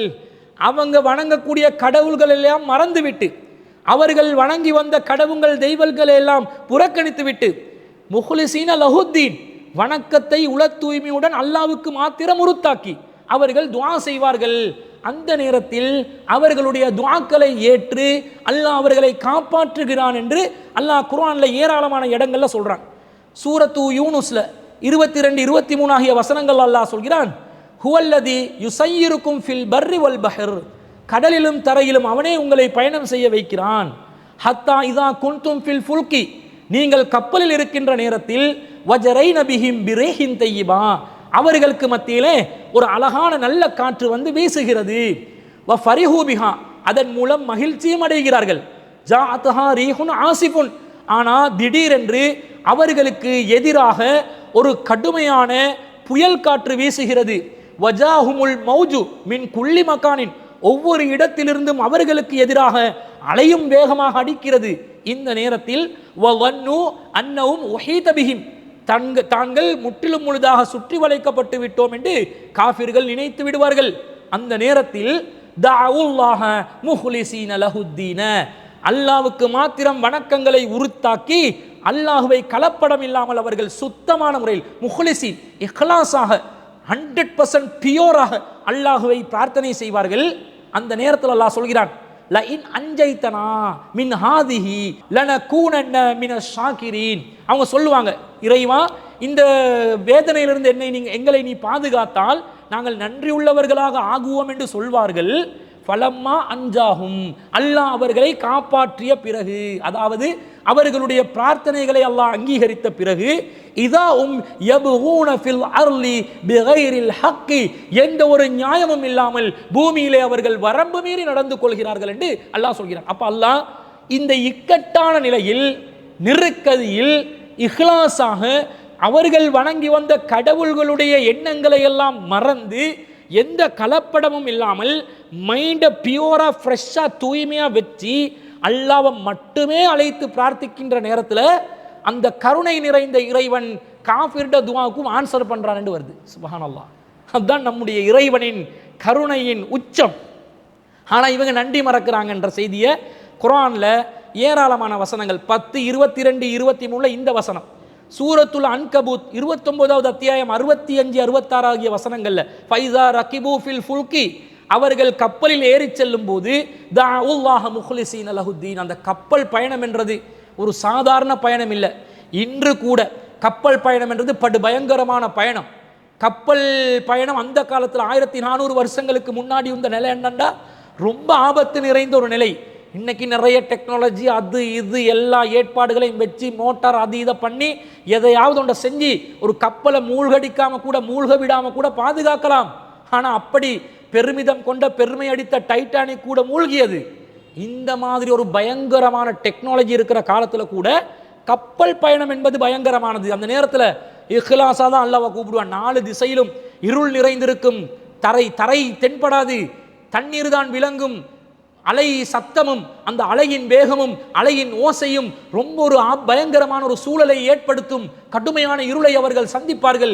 இந்த நேரத்தில் அவர்களுக்கு ஒரே வழி இஹ்லாஸாக அல்லாஹ்வை அழைப்பது மட்டும்தான். அந்த நேரத்தில் அவர்கள் அழைத்தால் ஃபலம்மா நஜ்ஜாஹும் இலல் பர்ரி, அவர்களை தரையில கொண்டாந்து சேர்த்த உடனே இதாகும் யுஸ்ரிகூன், மீண்டும் அல்லாஹ்க்கு இணை கற்பிக்கிறாங்க. அப்போ முஸ்ரிக்ட கூட நெருக்கதியான நிலையில இஹ்லாஸா அல்லாஹ்விடம் பிரார்த்தனை செய்கின்ற நேரத்தில் அல்லாஹ் தாலா அந்த துஆவை ஏற்றுக்கொள்றான் என்ற இந்த விதிவிலக்கான நிலை இருக்கிறது. இது கடல்ல ஏற்பட்டாலும் சரி, உண்மையிலே தரையில ஏற்படுகின்ற ஒரு ஆபத்தின் போதும் சரி, கலப்படமே இல்லாம தான் வணங்கி வந்த சிறுக்கான நிலையை மறந்து அவன் கடவுள் யார் என்றதே மறந்து அல்லாஹ்வை மட்டுமே நினைச்சு உள்ளத்தால இஹ்லாஸா அவன் கேட்டான்டா, அந்த நெருக்கதியில் அல்லாஹ் என்ன செய்கிறான்?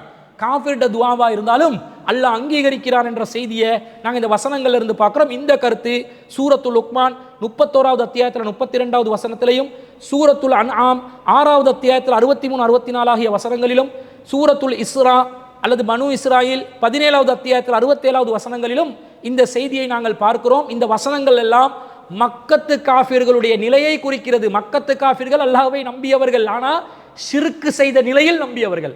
அப்ப முஸ்ரிக்கீன்களாக இருந்த அந்த மக்கத்து காஃபிர்களை தான் அல்லாஹ் குல் யா அய்யுல் காஃபிரூன், காஃபிர்களே லா அபுது மா தஅபுதூன், நீங்கள் வணங்குறதை நான் வணங்க மாட்டேன் என்று அல்லாஹ் சொல்றான். அப்ப அவர்கள் காஃபிர்களாக இருந்தாலும் இந்த மாதிரி நெருக்கதியில அல்லாஹ் அவர்களுடைய துஆக்களை அங்கீகரிச்சிருக்கிறான் என்றது விளங்குது. அப்ப சாதாரண நிலையில ஒரு முஸ்ரிக், ஒரு காஃபிர், அவர் அல்லாஹ்விடத்தில் அவருக்காக கேட்டாலும் அல்லது அவர் வணங்கக்கூடிய தெய்வத்திடம், அவருடைய கற்பனை தெய்வத்திடம் அவருக்காக கேட்டாலும் அல்லாஹ் அதை கபூல் செய்ய மாட்டான். அல்லது பிறருக்காக அல்லாஹ்விடத்தில் கேட்டாலும் அவர்கள் வணங்கக்கூடிய கற்பனை தெய்வங்களிடம் கேட்டாலும் அல்லாஹ் அதை அங்கீகரிக்க மாட்டான், கபூல் செய்ய மாட்டான். அதே நேரத்தில் நெருக்கதியான நிலையில மனசை அல்லாஹ்க்கு மட்டும் உருத்தாக்கி தூய்மையான முறையில் அல்லாஹ் மட்டும் வணங்கி அவங்க கேட்குற நேரத்தில் அந்த நெருக்கதியில் அல்லாஹ் அவர்களுடைய பிரார்த்தனைகளை அங்கீகரிக்கிறான் என்ற செய்தியை தான் இந்த குர்ஆன் வசனங்களிலிருந்து நாங்கள் விளங்கிக் கொள்கிறோம். அதுதான் அந்த கேள்வி கேட்ட சகோதரிக்கு பதிலாக நாங்கள் பதிவு செய்து கொள்கிறோம்.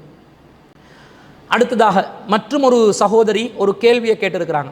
என்ன கேள்வி என்றா, நபி ஸல்லல்லாஹு அலைஹி வஸல்லம் அவர்களிடம் உள்ள ஆழ்ந்த அன்பின் காரணமாக அவர்கள் மீது அடிக்கடி ஸலவாத் சொல்வதன் மூலம் அவர்களுக்கு நெருக்கம் பெறவும் அவர்களை கனவில் காணும் பாக்கியம் கிடைக்கவும் நாம் விரும்புகிறோம். யார் நபி ஸல்லல்லாஹு அலைஹி வஸல்லம் அவர்களை கனவில் காண்கிறார்களோ அவர்கள் உண்மையிலே அவர்களையே கண்டார்கள். ஏனெனில் ஷைத்தான் நபி ஸல்லல்லாஹு அலைஹி வஸல்லம் அவர்களின் வடிவத்தில் தோன்ற முடியாது என்று சஹீஹான ஹதீஸை நாம் அறிந்திருக்கிறோம். இந்த நிலையில் ஒரு நபர் நபி ஸல்லல்லாஹு அலைஹி வஸல்லம் அவர்களை கனவில் ஒரு முறை அல்லாமல் பல முறை கண்டால் அந்த கனவுகள் அனைத்தும் அவர்களையே குறிக்கின்றன, அதாவது ரசூலாவையே தான் அந்த கனவு குறிக்கிறது என்று தெளிவாக உணரப்படும் பட்சத்தில் அந்த ஹதீஸின் உண்மையை நம்பி அதனால் மகிழ்ச்சி அடைவது அனுமதிக்கப்படுமா? இத்தகைய கனவுகளை அல்லாவின் கருணையின் அடையாளமாகவும் ஒரு அழகிய அருளாகவும் கருதலாமா என்று கொழும்பை சேர்ந்த ஒரு சகோதரி ஒரு கேள்வியை கேட்டிருக்கிறாங்க. அதாவது என்ன கேட்குறாங்கண்டா, சுருக்கமாக ரசூலுல்லாவை முஸ்லீம்களுக்கு கனவில் காண முடியும் என்று அந்த சகோதரி நினைக்கிறாங்க, காண முடியும். அப்படி ரசூலுல்லாவை அடிக்கடி கனவுல கண்டா ரசூலுல்லாவை கனவுல காண்றது ஒரு பாக்கியமா இல்லையா? அதுக்காக வேண்டி நாங்கள் அதிகமாக ரசூலுல்லா மீது ஸலவாத் சொல்லி கொண்டு இருக்கும்போது கனவுல அடிக்கடி ஒருவரை கண்டுபடுகிறது. அந்த நபர் கண்டிப்பாக அல்லாவின் தூதராகத்தான் இருக்க வேண்டும் என்ற அந்த அழகான காட்சி, அழகான தோற்றம், சரியாக முகத்தை காண முடியாவிட்டாலும் இந்த காட்சி அடிக்கடி வருகின்ற நேரத்தில் இது கண்டிப்பாக அல்லாஹ்வின் தூதராகத்தான் இருக்க வேண்டும். எனவே அல்லாஹ்வின் தூதரைத்தான் நான் கண்டேன் என்று நான் முடிவு செய்யலாமா? அல்லாஹ்வை தூதரை கனவில் காணலாம் என்று ஹதீஸ் இருக்குது தானே, எனவே நான் கண்டதும் அல்லாஹ்வின் தூதரை என்று சொல்லி நான் முடிவு செய்து இதை அல்லாஹ்வின் கருணையாகவும் எனக்கு மகிழ்ச்சிகரமான ஒரு விஷயமாகவும் நிகழ்வாகவும் நான் எடுத்துக்கொள்ளலாமா என்று தான் அந்த சகோதரி கேள்வி கேட்குறாங்க. பொதுவாக நபிகள் நாயகம் ஸல்லல்லாஹு அலைஹி வஸல்லம் அவர்களை முஸ்லிம்கள் அளவுக்கு அதிகமாக நாங்கள் நேசிக்கின்றோம். ரசூலாவை யாருக்காவது நேசிக்காமல் இருக்க முடியுமா? ஒரு முஸ்லிமாக இருந்து அந்நபியு அவுலா பில் முஃமினீன மின் அன்ஃபுஸிஹிம், நபி ஸல்லல்லாஹு அலைஹி வஸல்லம் அவர்கள் மூமின்களுக்கு தங்களுடைய உயிரையும் விட மேலானவர்கள்.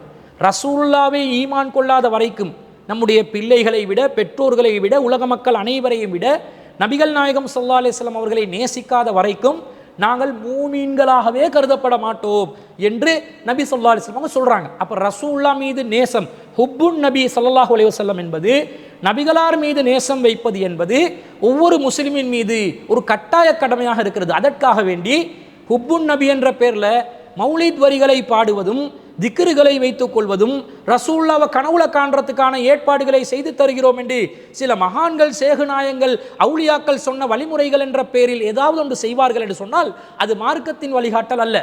ரசூலுல்லாவை நேசிக்கணும் எப்படி என்று சொன்னால், ரசூல் ஸல்லல்லாஹு அலைஹி வஸல்லம் அவர்களுடைய சுன்னத்தை பின்பற்றுவதில் தான் நபிகளாரை நாங்கள் நேசிப்பதை நாம் வெளிப்படுத்த வேண்டும் என்பது ஒரு தனி விஷயம்.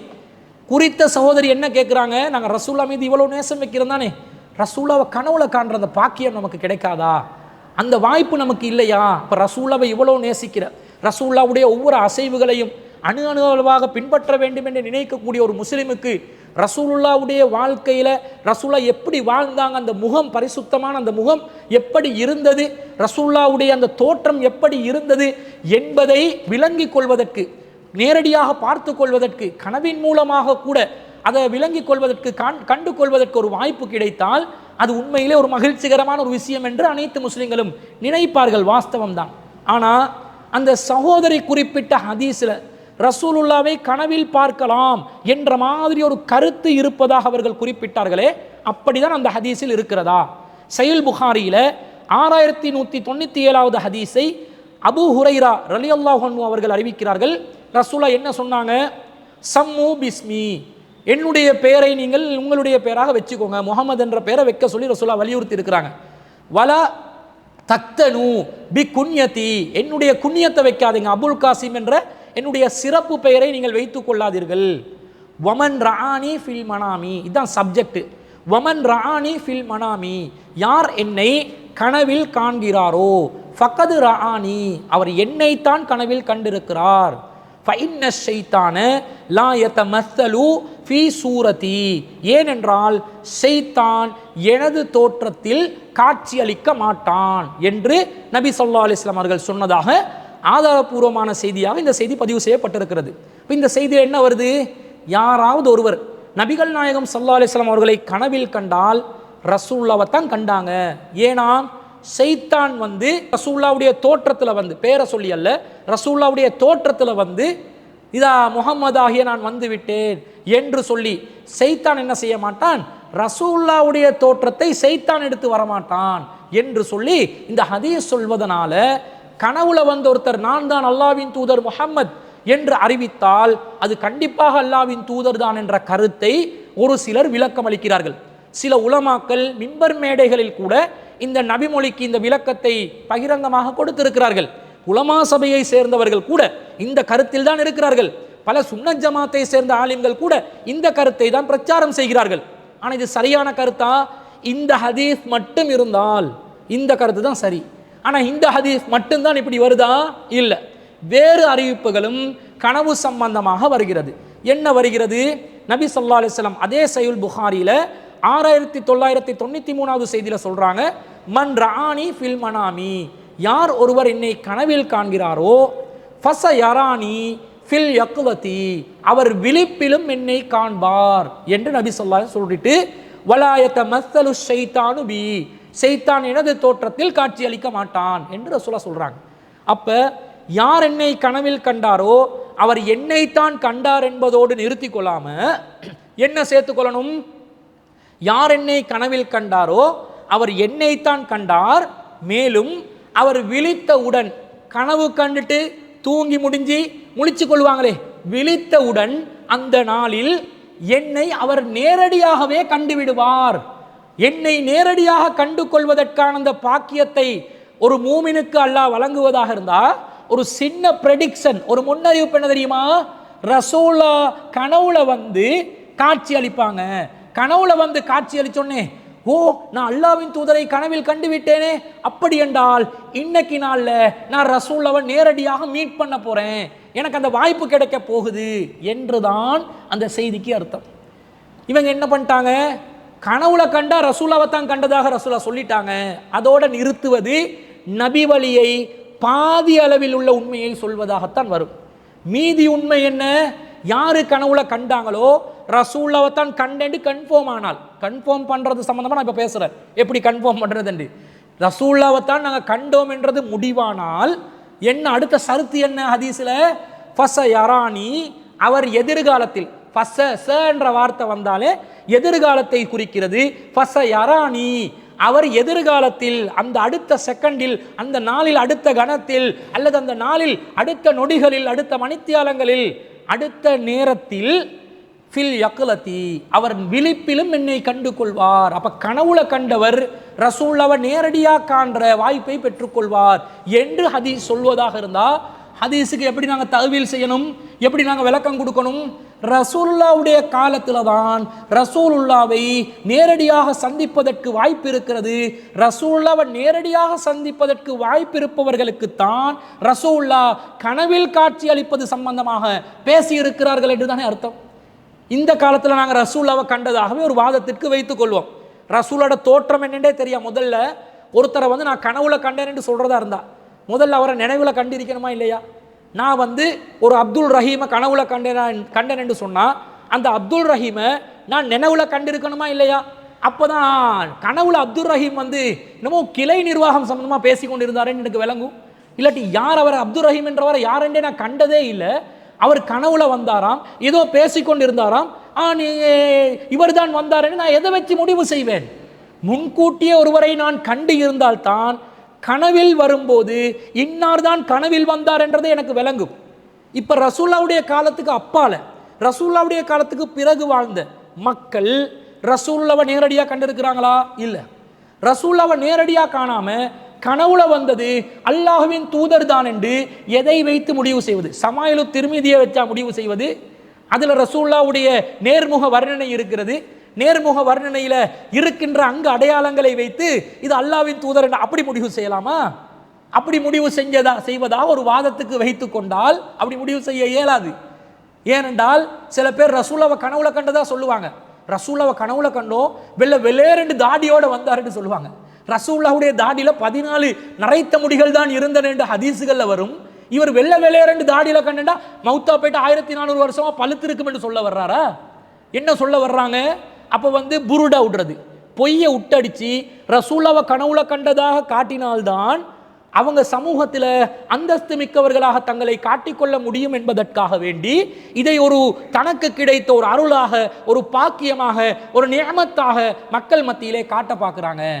ரசூலுல்லாஹ்வை கனவில் கண்டதாக இந்த காலத்தில் ஒருத்தர் வைத்து கொண்டால், ரசூலுல்லாஹ்வை தான் அங்கு அடையாளங்களோட கண்டாங்கன்னு வைங்களே, அது ரசூலுல்லாஹ்வை தான் கண்டாங்க என்பதற்கு ஹதீஸ்ல அடுத்த வந்த கண்டிஷன் என்ன? நினைவில் இருக்கும் போது அவர் கண்டிருக்க வேண்டும். ஒரு வாதத்துக்கு ரசூலுல்லாஹ்வை கண்டதாக வைத்துக் கொண்டாலும் நினைவில் அவருக்கு காண்றதுக்கு வாய்ப்பு இருக்குதா? வாய்ப்பு இல்லை என்றால் அவர் கண்டது அல்லாஹ்வின் தூதரையா? அல்லாஹ்வின் தூதரை அல்ல. ஒரு அழகான தோற்றத்தில் ஒரு மனிதர் வந்தார், அது அல்லாஹ்வின் தூதராக ஆகிவிடுவாரா? அல்லாஹ்வின் தூதர் ஸல்லல்லாஹு அலைஹி வஸல்லம் அவர்கள் அழகான தோற்றத்தில் உள்ளவர்கள் தான். அதுக்காக ரசூலுல்லாஹ் மட்டும்தான் அழகான தோற்றத்தில் இந்த உலகத்தில் இருந்தார்களா? வேற யாரும் இருக்கவில்லையா? நம்மட கண்ணுக்கு அழகாக ஒருத்தர் விளங்கினால் அது அல்லாஹ்வின் தூதர் தானே நாம் எப்படி முடிவு செய்வது? அப்படி முடிவு செய்வதாக இருந்தால் ரசூலுல்லாஹ்வை நாங்கள் நேரடியாக பார்த்துருக்கணும். நாங்கள் நேரடியாக பார்க்கல. அப்போ ரசூலோட காலத்தில் யார் ரசூலுல்லாஹ்வை நேரடியாக பார்த்தாங்களோ அவர்களுக்கு தான் ரசூலுல்லாஹ் கனவுல வந்தார், ரசூலுல்லாஹ் தான் இது வந்தென்று விளங்கும்.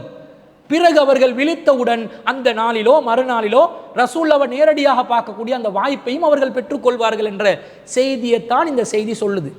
நமக்கு இந்த வாசல்கள் அடைக்கப்பட்டு விட்டன.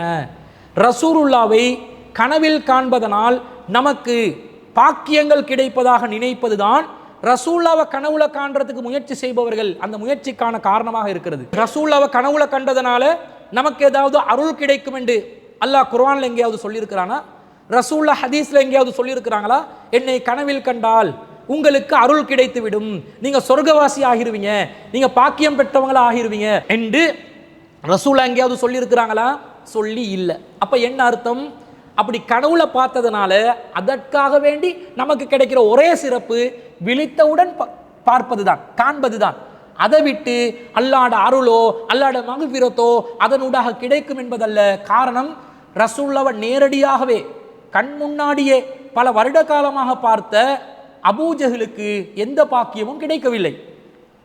உத்துபா ஷைபா வலீதுக்கு எந்த பாக்கியமும் கிடைக்கவில்லை. அவர்கள் இஸ்லாத்துக்கு எதிரானவர்களாகவே இருந்தார்கள். அப்ப ரசூலுல்லாஹ்வை நேரடியாக கண்டதனாலதான் ரசூலுல்லா கண்டுட்டோம் எனவே பாக்கியம் கிடைச்சிருச்சு என்று அர்த்தம் இல்லை. நேரடியாக கண்டவர்களையே அல்லாஹ் யாருக்கு ஹிதாயத்தை முடிவு செய்கிறானோ அவர்களுக்கு தான் அருள் மக்ஃபிரத் ஹிதாயத் கிடைக்குமே தவிர கனவுல கண்டதுனால நமக்கு மக்ஃபிரத் கிடைக்கும், ஹிதாயத்து கிடைக்கும், ஞானம் கிடைக்கும். ரசூலா கனவுல வந்து நமக்கு சட்டங்கள் சொல்லித்தர முடியுமா? சொல்லித்தர முடியாது. அப்படி சொல்லித்தந்தால் அது ரசூல்லா வந்து அப்படி சொல்லித்தரக்கூடிய நிலையில் இருப்பாங்களா? மார்க்கம் பூர்த்தியாகிருச்சென்று 5வது அத்தியாயத்தில் 3வது வசனத்தில் அல்லாஹ் சொல்லிட்டான். சொன்ன பிறகு ரசூல்லாவுடைய மரணத்துக்கு பிறகு ரசூலா வந்து கனவுல நமக்கு மார்க்கம் சொல்லி தந்தாங்க, அப்படி செய்ய சொன்னாங்க, இப்படி செய்ய சொன்னாங்க என்று சொன்னா அது மார்க்கம் ஆகுமா? மார்க்கம் ஆகாது. அடுத்தது, ஷைத்தான் ரசூலுல்லாஹ்வுடைய உருவத்தில் வரமாட்டான் தானே, அப்ப ரசூலுல்லாஹ் எங்களுக்கு காணலாம் தானே என்று வாதம் வைப்பாங்க. ஷைத்தான் ரசூலுல்லாஹ்வுடைய உருவத்தில் வரமாட்டான் என்று தான் ஹதீஸ்ல இருக்குது. ரசூலுல்லாஹ்வுடைய பேரை சொல்லி வரமாட்டான் என்று ஹதீஸ்ல இல்லை. ஷைத்தான் வேறொரு அழகான மனிதருடைய உருவத்தை எடுத்து, முஸ்லிம் அல்லாத ஒருவருடைய உருவத்தை எடுத்து கூட ரசூலுல்லாஹ்வுடைய பேரை பயன்படுத்தி நான் தான் அல்லாஹ்வின் தூதர் என்று சொல்லலாமா இல்லையா? அந்த ஹதீஸில் என்னுடைய தோற்றத்தில் ஷைத்தான் வரமாட்டான் என்று தான் இருக்கிறது தவிர என்னுடைய பேரை சொல்லிக்கொண்டு ஷைத்தான் வரமாட்டான் என்று இல்லை. எனவே இது எல்லாம் கனவில் அல்லாஹ்வின் தூதரை காண்பதற்குரிய ஆதாரமாக இல்லை. ரசூலுல்லாஹ்வை நாங்கள் மறுமையில் சந்திக்க விரும்ப வேண்டும் என்று சொன்னால் ஷிர்க் இல்லாமல் இருக்க வேண்டும். ஷிர்க் செய்யக்கூடாது. எந்த நிலையிலும் ஷிர்க் செய்யாதவர்களாக நாங்கள் உறுதியாக வாழ வேண்டும். அடுத்தது, பித்அத்துகள் இல்லாமல் குர்ஆன் சுன்னால எது உள்ளதோ அதை மார்க்கமாக ஏற்றுக்கொண்டு நாங்கள் வாழ்ந்து மரணித்தால் ஹவுலுல் கௌசரிலே நபிகள் நாயகம் ஸல்லல்லாஹு அலைஹி வஸல்லம் அவர்களை மறுமையில் மனிதர்களின் தலைவராக ரசூலுல்லாஹ் நிற்கும் போது, அனைத்து மனிதர்களுடைய தலைவராக ரசூலுல்லாஹ் நிற்கும் போது அந்த தூதரின் மூலம் நாங்கள் நீர் தடாகத்தில் நீர் புகட்டப்படுவோம். அதுதான் நமக்கு தேவை. இங்கே உலகத்தில் கனவுல கண்டு கிரேடை ஒஸ்தி கொண்டு இங்கே நானும் ஞானி என்று சொல்லி எனக்கு பின்னாடி ஒரு கூட்டத்தை உருவாக்கி கண்மூடித்தனமாக என்னை பின்பற்றக்கூடியவர்களை உருவாக்காமல் மறுமையில் அல்லாஹ்வின் தூதருடன் உண்மையான தோழமை கொள்ளக்கூடிய அந்த ஷிர்க் பித்அத் இல்லாத ஒரு காரியத்தில் தான் நாங்கள் ஈடுபட வேண்டும் என்பது அந்த கேள்வி கேட்ட சகோதரிக்கு பதிலாக நாங்கள் பதிவு செய்து கொள்கிறோம். இறுதியாக ஒரு சகோதரர் ஒரு முக்கியமான கேள்வி கேட்கிறார். அஸ்ஸலாமு அலைக்கும் வரஹ்மத்துல்லாஹி வபரகாத்து. வலைக்கும் சலாம் வரஹ்மத்துல்லாஹி வபரகாத்து. இலங்கைக்கு வருகை தந்த பண்டை கால அரேபியர்களால் கட்டப்பட்ட பள்ளிவாசல்களில் இன்று வரை நிலைத்திருக்கக்கூடிய மிக பழமையான பள்ளிவாசல் பேருவலையில் அமைந்துள்ள அல் அப்ரார் மஸ்ஜித் ஆகும். பேருவலைக்கு அன்றைய அரேபியர்கள் வைத்த பெயர் பர்பரீன் என்பதனால் அந்த பெயரிலிருந்து அப்ரார் என்ற பெயர் பள்ளிவாசலுக்கு வந்ததாக ஆதாரபூர்வமான வரலாறு குறிப்பிடுகிறது.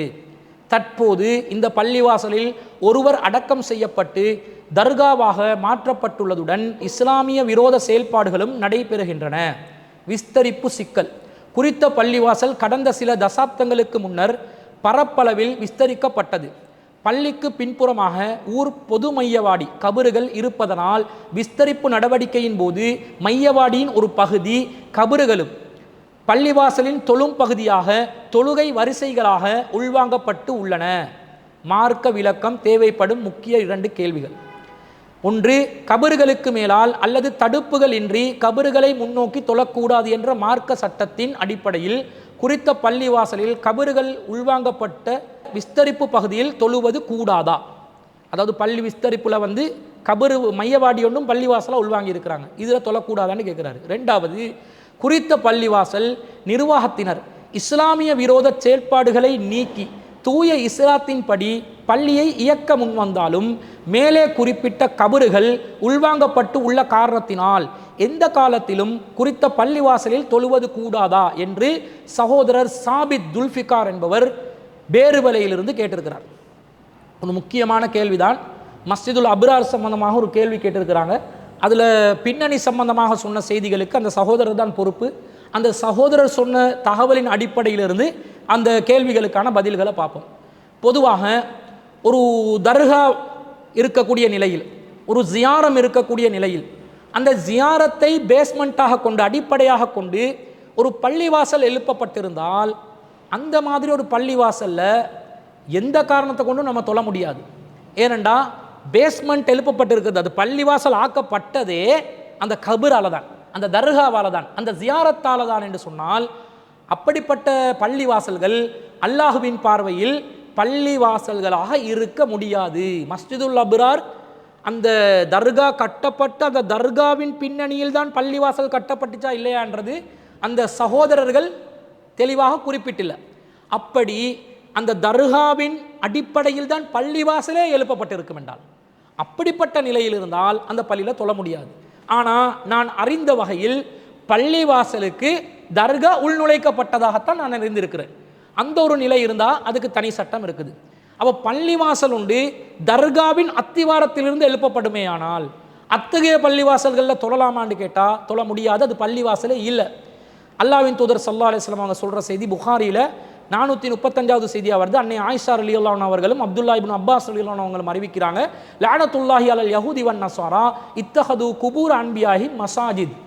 யூதர்களுக்கும் கிறிஸ்தவர்களுக்கும் அல்லாஹ்வுடைய சாபம் ஏற்படட்டும், அவர்கள் தங்கள் நபிமார்களுடைய அடக்க ஸ்தலங்களை மஸ்ஜிதுகளாக ஆக்கினார்கள். கபரையே பள்ளியாக்கினாங்க. கபரையே பள்ளியாக்கினா அது அல்லாவின் லானத்துக்குரிய ஒரு செயல், அல்லாவின் லானத் இறங்கும் செயல் என்றால் அந்த இடத்துல தொழ முடியுமா? தொழ முடியாது. யுஹذிரு மா சனஉ, அவர்கள் செய்த காரியத்தை எச்சரிக்கும் விதமாக ரசூலுல்லாஹ் இதை சொன்னாங்கன்னு இந்த செய்தியில் நாங்கள் பார்க்குறோம். அது மாத்திரமல்லாமல் புகாரில 437வது செய்தியில் அபூ ஹுரைரா ரலியல்லாஹு அன்ஹு அறிவிக்கிறாங்க, காத்தலல்லாஹுல் யஹூத இத்தஹது குபூர் அன்பியாஹி மசாஜித். யூதர்கள் அல்லாஹ் நாசமாக்கட்டும், அவர்கள் நபிமார்களுடைய அடக்க ஸ்தலங்களை கபறுகளை பள்ளியாக்கினாங்க. கபரையே பள்ளியாக்கினா அது லானத்துக்குரிய செயல், அது பள்ளிவாசல் அல்ல. அதே மாதிரி சஹீஹ் புகாரில 427வது செய்தி அன்னை ஆயிஷா ரலியல்லாஹு அன்ஹா அறிவிக்கிறாங்க, உம்மு ஹபீபா ரலியல்லாஹு அன்ஹா அவர்களும் உம்மு சலமா ரலியல்லாஹு அன்ஹா அவர்களும் தக்கரதா கனீசத்தன் ராயினாஹா பில் ஹபஷதி, ஹபசாவிலே அபிசீனியாவிலே கிறிஸ்தவ தேவாலயத்தில் அவர்கள் கண்ட ஒரு சிலையை வர்ணித்து பேசினார்கள். ஃபஸக்கரத்தாலின் நபி ஸல்லல்லாஹு அலைஹி வஸல்லம், ரசூலா கிட்டேயே இதை வர்ணித்து பேசுறாங்க. ரசூல் அப்ப சொல்றாங்க, இன்ன உலாயிக இதா கான ஃபீஹிமிர் ரஜுலு ஸாலிஹு, இவர்கள் எத்தகையவர்கள் என்றால் அவர்களிடம் ஒரு நல்ல மனிதர் இருந்தால், ஃபமாத, அந்த மனிதர் மரணித்து விட்டால், பனவ் அலா கப்ரிஹி மஸ்ஜிதன், அந்த கபருக்கு மேலேயே ஒரு மஸ்ஜிதை எழுப்புறாங்க. வஸவ்வரு ஃபீஹி தில்க சுவர, இந்த மாதிரி உருவங்களை உருவச் சிலைகளை அதன் மீது வைக்கிறார்கள். ஃபஉலாயிக சிராருல் ஹல்கி இந்தல்லாஹி யௌமல் கியாமா, இவர்கள் தான் கியாமத் நாளில் அல்லாஹ்விடத்திலே படைப்பினங்களில் மிகவும் மோசமானவர்கள் என்று நபி ஸல்லல்லாஹு அலைஹி வஸல்லம் சொன்னதா வருது. அப்ப இந்த மாதிரி நல்லடியார்களுடைய அடக்கஸ்தலங்கள் மீது பள்ளிவாசல் எழுப்பப்பட்டால் அத்தகையவர்கள் அல்லாஹ்விடத்தில் கெட்ட மனிதர்கள் என்று அல்லாஹ் சொல்வதனால அது பள்ளிவாசலும் அல்ல, அதை செய்யக்கூடிய காரியம் அனுமதிக்கப்பட்ட காரியமும் இல்லை என்றது நாம் விளங்கிக் கொள்கிறோம். அப்ப கபர் மேல தான் பள்ளிவாசல் ஒன்று இருக்கும் என்று சொன்னா அது பள்ளிவாசலாக ஆகாது, தொழுமிடமாக ஆகாது. இப்ப ஒரு பள்ளிவாசல் இருக்குது, ஆனா அந்த பள்ளிவாசல்ல ஒரு கபர் இருக்குது. அந்த கபரை என்ன பண்றாங்க? செப்பரேட் பண்ணி வச்சிடறாங்க. ஒரு வளாகத்தில் கபரை செப்பரேட் பண்ணி இருக்கலாம், அல்லது பள்ளிக்குள்ள கபர் இருக்குது, ஆனா அந்த கபரை சுவர்களை வைத்து தடுப்புகளை வைத்து தனியாக பிரித்து இருக்கிறார்கள். பள்ளிவாசலுக்கு செல்லும் வழியும் கபருக்கு செல்லும் வழியும் வேறு வேறாக பிரித்திருக்கக்கூடிய நிலையில் வைத்திருந்தால், சுவர் வைத்து தடுத்திருந்தால், கபர் ஒன்று இருக்குது, அந்த பள்ளிவாசல்ல அந்த கபர் வழிபடக்கூடிய ஒரு நிலையில் இல்லை, முழுசா மூடி அடைச்சி வச்சுட்டாங்க. இந்த நிலையில் இருந்தால், இப்படிப்பட்ட நிலையில ரசூலுல்லாஹ் நமக்கு என்ன வழிகாட்டுறாங்க? அப்ப தனியாக செப்பரேட் ஆனா லா துசல்லு இலல் குபூரி வலா தஜ்லிசு அலைஹா.